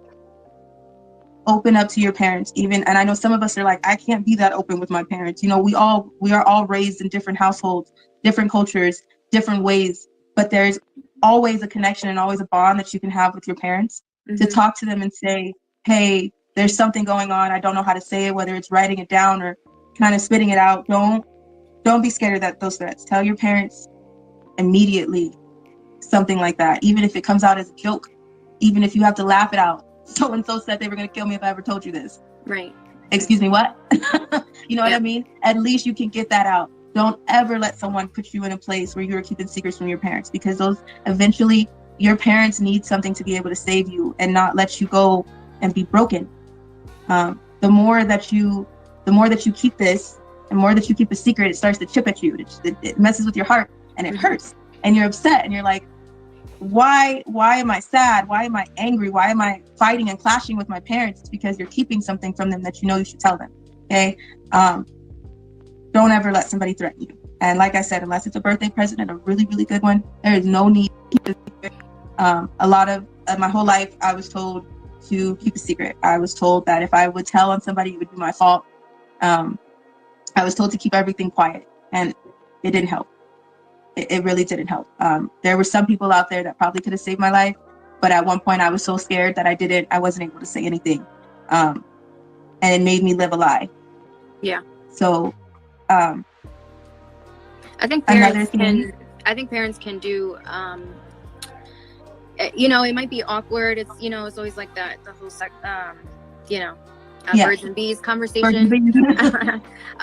But parents can also, I mean, I've talked to kids that, you know, are in my family as young as 3, and even though it seems like they're not understanding, at least it started, because I know, you know, like in my job, you know, I work for a tech company, and they send us emails to train us, you know, how to recognize a spam email, you know, versus a real email. And some of these emails look exactly alike, but they point out little things. So as parents, you know, if you do it in repetition and have the conversation, and even though you may still have a child or a teenager that is not communicating to you, at least you're teaching them how to look out for someone who might be studying them, or someone who is trying to find out or asking certain questions that you know, will reveal information about them that, you know, a trafficker might want to know. So, you know, as parents, it's you know, the repetition, I think, is really important. And then just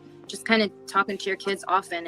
And it's unfortunate. It's really sad that, you know, we have to put up these guards now with children. But I mean, it's like every other day I'm reading articles about someone tried to snatch this child, and they're getting so bold. Traffickers are getting so bold. They're like, you're in the car with them, like in San Diego with that little toddler. The guy literally, and both of his parents were there, and he's in a car seat. I don't know how far he thought he was gonna get, but you know, this is a regular tactic.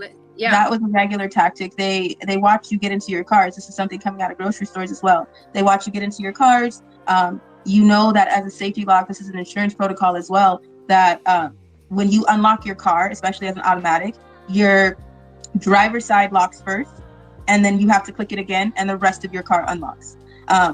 This is because you can get into one side of your car and there's a trafficker already coming onto the other side. This is a tactic that they use all the time, as well as the flashing lights during Halloween for gang initiations. Everything, a lot of things tie together. And I don't think people realize that either, that trafficking goes as far as drugs, organ harvesting parents, the black market, and much, much more.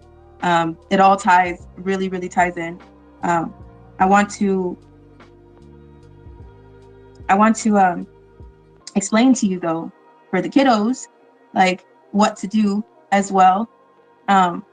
Trust your feelings. I know some of us walk home from school, we have a busy family life, and there's just things that we have to do because we have to do it. It's life. Like I said, it's not about being scared. It's just about being educated and having a plan at all times, and knowing something in the back of your head that if something ever comes up, you automatically go into fight and flight mode. Yes, you panic a little bit, but at least something comes up that you can start to do something about it. But just trust your feelings. And what I mean by like trusting your feelings is somebody standing too close to you. You know, watch around for yourself. Is someone taking pictures of you, a stranger? A lot of people think that when we're out making these TikToks, someone is watching us, you know, but that's not the thing. Like, Yeah. you know what I mean? There's so many people who are like, hey, they think I'm getting it, but hey, they're actually watching you. And traffickers prey off of these videos. They use these videos at night for other purposes. Parents, I'll let you explain that to your children. I won't break that down, but you know what I mean? They take your children's faces, they take those videos, they Photoshop them, and they use them for after night purposes. Parents.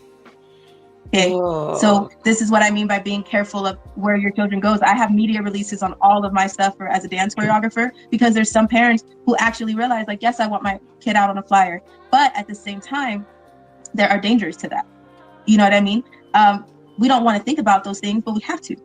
And those are the things that we have to be careful of. Being photoshopped onto somebody else's body, being used for other purposes, and then watching the video. People think it's about something else, and they see somebody always has their cell phone, but in reality there's traffickers who have mirrors on their shoes, and they're walking next to girls with short skirts on, and there's mirrors on their shoes. So the reflection is going up your skirt, ladies. Okay, there's boys who walk around with their shirt off. There is guys who take pictures of you with your shirt off. People think I'm just a guy, it's hot, like, you know what I mean? But there are some things that traffickers take enjoyment out of seeing from children, and just seeing that is enough. You know, if you knew that your picture was taken and some trafficker was using that to stare at night and fantasize about you and dream about you, how creepy would that be? You don't know that person. Disgusting. Yeah. You know what I mean? Can you imagine somebody like taking a picture of you out of nowhere and then laying with it on their bed and like, I dream of this person at night all? I mean, how many mothers like have to have thought that they would have to have this conversation with not only their daughters, but with their sons too? That not only do you have to look out for adult predators, you got to look out for child predators, or children who are up to no good with your children. Like, it's a way you have to explain this now to your kids, that they can't even trust children. You can't even trust children like that anymore. The things that they could do with your children's photos, files, videos, it's just nasty. Time. That's creepy, right? But these are the things that people do. And like I said, people now, it's like, oh, we're out making a TikTok, and everybody is like looking at us like, get it. And once again, no, there's sometimes where traffickers are like, oh, I'm taking enjoyment out of this in the worst way. And that's where we have to be careful. You know what I mean? Walking home from the school is a big one. I was walking home one day, thank God, with a tall flag. I was out in Paris, California, and I had my earphones in. I'm a music girl. I love every piece of music. If you have ever been on a road trip, heard my playlist, it's all over the place. So I love music. So I will blast it. It has to sound right. You know what I mean? Yeah. This is the easiest way to snatch someone. You're in your phone. You have your headphones in. You're looking down. You're on Instagram. You're talking to your friends. You're walking. You're singing. You can see what's in front of you, but you have no idea. And you're not listening to someone driving up or walking up on you. Yeah. And that is the problem. And people are like, but I want to listen to music while I'm walking. Okay, listen to music while you're walking. Keep one headphone in and keep your music low so you can hear your surroundings. If somebody walked out, my nickname, and it's not a good one, a trafficker used to call me Bird. And the reason why was because every time somebody walked behind me, I would flip around before you even got 10 steps even close to me. So I'd freak out. And it's a part of, something that I go through now called PTSD, but it was me flipping out, and she thought it was funny. But they take pride in sneaking up on people and scaring you. This is how your blood is processed in a way that goes into an adrenochrome process. Once again, we're gonna get into it another day, but this is something that happens and they take enjoyment out of. So please, if you're walking home, watch your surroundings, stay alert. Do not have your earphones full blasting. Don't be full blown in a book. Some of us are bookworms. I walk home in an Ellen Hopkins book and get lost. And I'm in my world, you know what I mean? And I'm walking, and there's someone walking right behind me. I had someone completely follow me home and meet me inside of my house.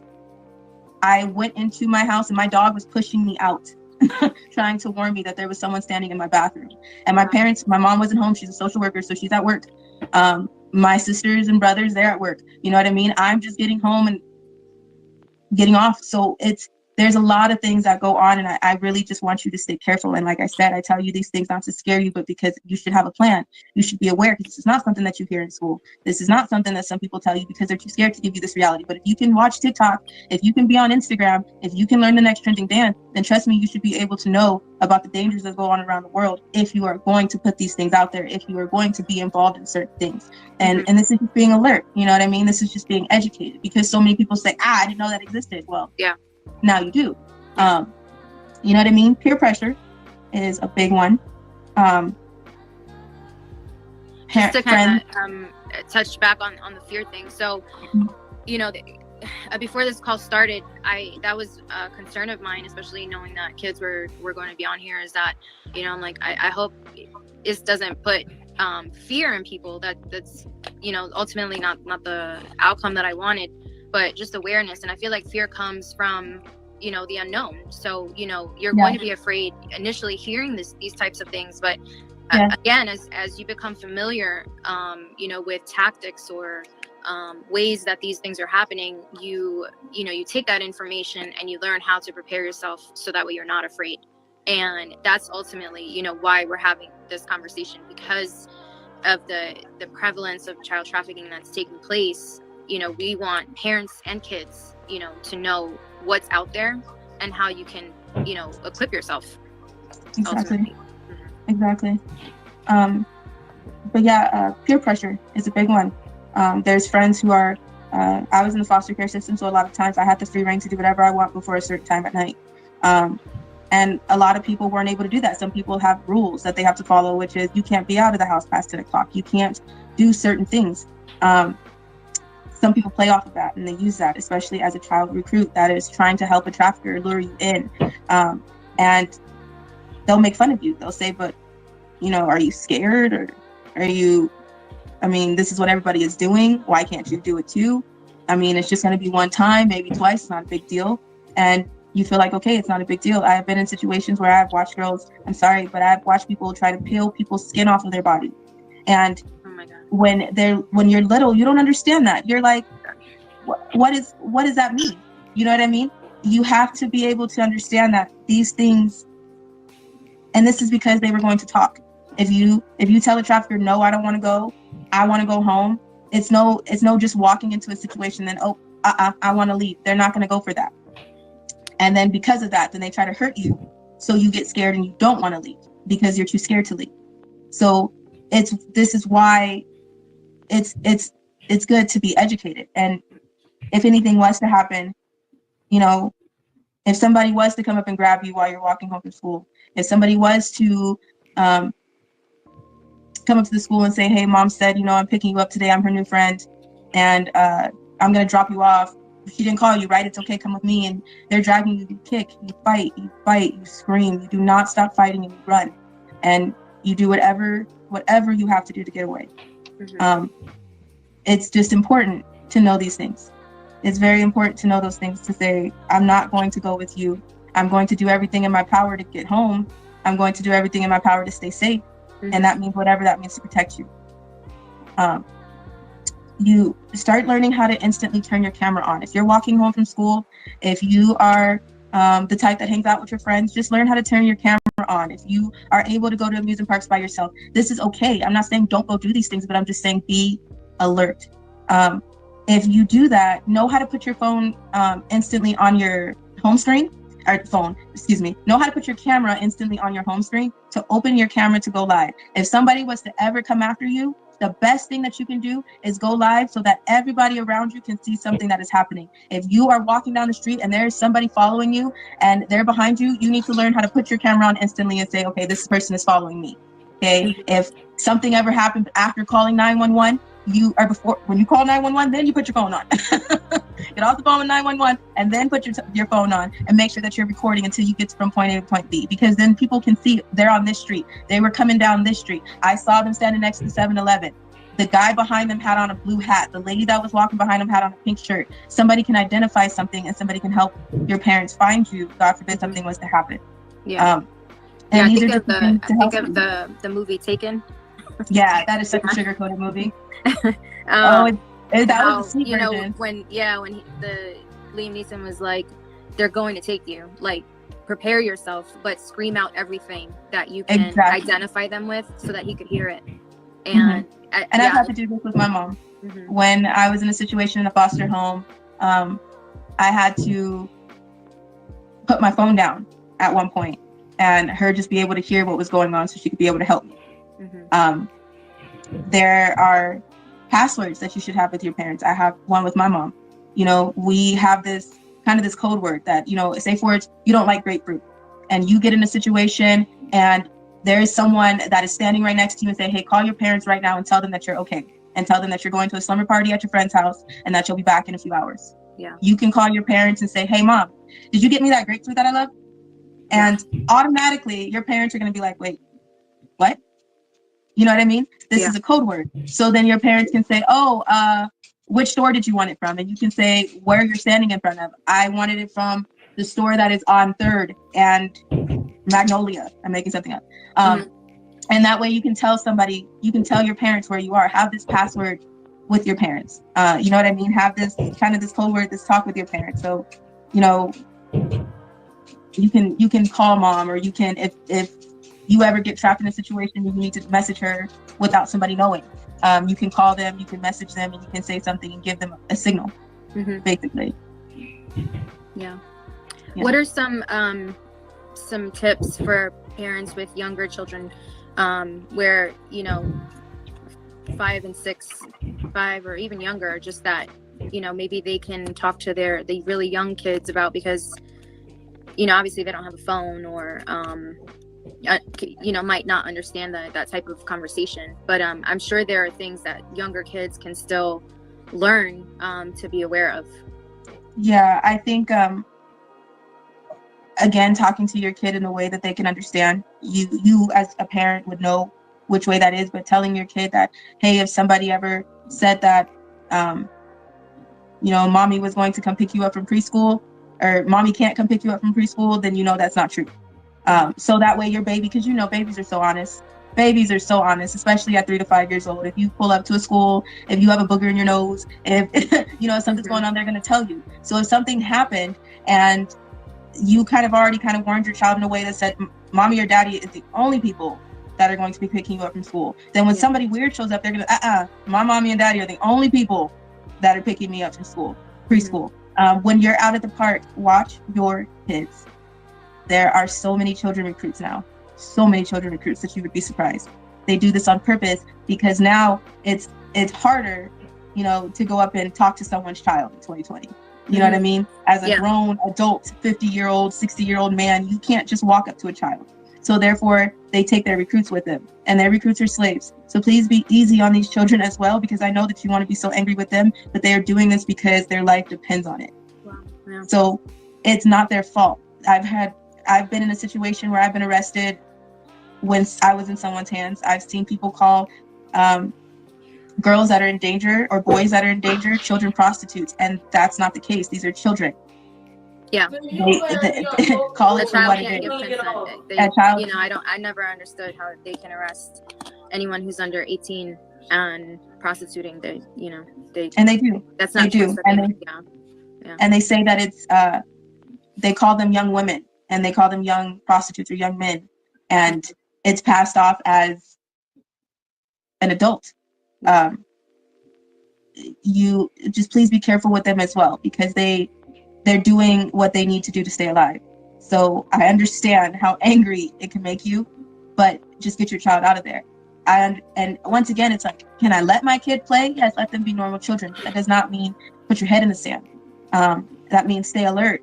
I understand parents are like, I just want to go to the park, let my kids run and sit back for a second. And I understand that. I'm not a parent. I wish. I got tax checks, but not the babies. But I understand. I just think that, and especially with the things that I've had to do, there are child recruits who go into the park and they're on the swing sets, they're on the slides, they're waiting for the child, basically, of what the pimp has ordered. If I need a 5-year-old with curly hair, they have to sit you at that park until that 5-year-old with curly hair shows up. And no matter what, they can be picked. I mean, I'm trying to, it's a lot to take in, but You going to a park with your kids now means you got to be scouting the whole time you're out there. Even if you get out there and you just see kids out there, you have to be scouting the kids as well. Like, you cannot take your eyes off your children at all at a park. At all. Not even with just children. It's not even safe anymore. That little girl or little boy could be trying to recruit your child because your child matches the description that a trafficker is looking for. Oh my gosh. At first and say I want one with brown eyes, curly hair, and straight teeth. And if one comes and they have too many teeth missing, they don't want them and they'll try to pass them up. There's some that they pass up. But then when they get desperate, then they don't care anymore. They just grab whoever. And that's the scary part, because so many people think either something was wrong in the home, there was a bully situation, they were grooming my kid. There's so many things, yes, and these are all true, but then there's the situations of it's just the matter of business. Unfortunately, please watch the movies Trafficked with, I believe it's Ashley Judd, and Eden. Those are the two movies that are so close to my life, it scared me rewatching those movies. Taken is the sugar-coated version of what goes on. These two movies get right up to the very graphic truth of it and they back away. So it's a very good movie for teenagers as well, for the reality of things without the graphic things that go on as well. Please try these, watch these movies, have a family night, understand these things. Those movies were Trafficked and Eden, she said. And those two movies, she said, they depict her life. You'll see how it was for her in those movies without the graphic. Give you a better insight to what goes on, especially what goes on at CPS. There's so many foster kids who are doing what they can, like I said, to stay alive. And then you have the kids who are sheltered and have no idea of these things. Yes, you're welcome for the movies. I just see that. Yes, I see some questions. We'll get to those. So if you put any questions there, we'll get to them. Yeah. So there's so much that goes on, and I think another big thing, like I said, is please don't think this is girls. This is boys, and boys, I'm talking to you. Boys don't last long in life. I'm telling you this honestly. Once again, I have a lot of boys. You know, we here, like, you homes get a little biscuits, but boys don't last long in life. Okay, what I mean by that is they sell boys faster. Now with the 2020 of equality changing, and we have different genders and different races, this is a thing that they take pride in. They sell kids to Dubai. I have went out several times. Somebody has called me and said, I can't find my kids. And I have went out and found them quicker than the police. And it's because of their social media background. It's because of the few things that they have left behind in their rooms. So don't think that this can't happen to you, because there's no age, there's no gender, there's no preference, there's no nothing on who they want and what they're going to do to get it.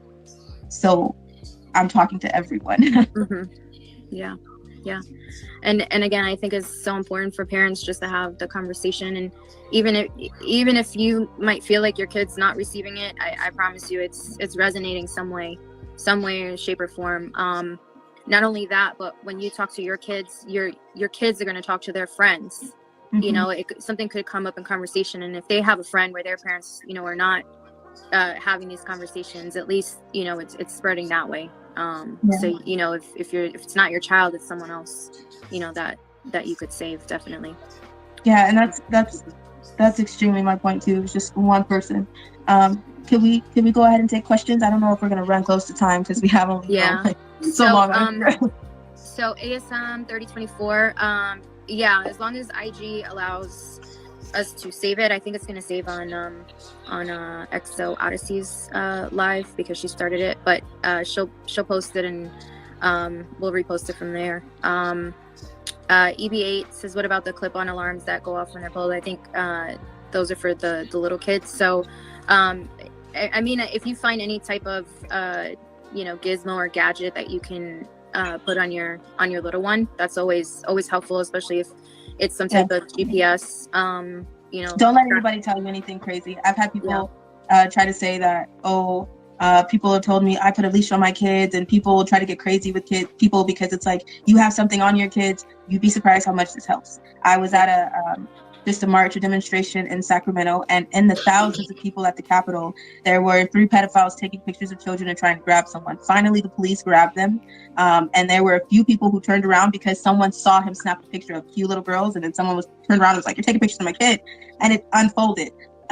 But there was a little girl was in front of him, and she had on this little Tigger bracelet that was attached to her father.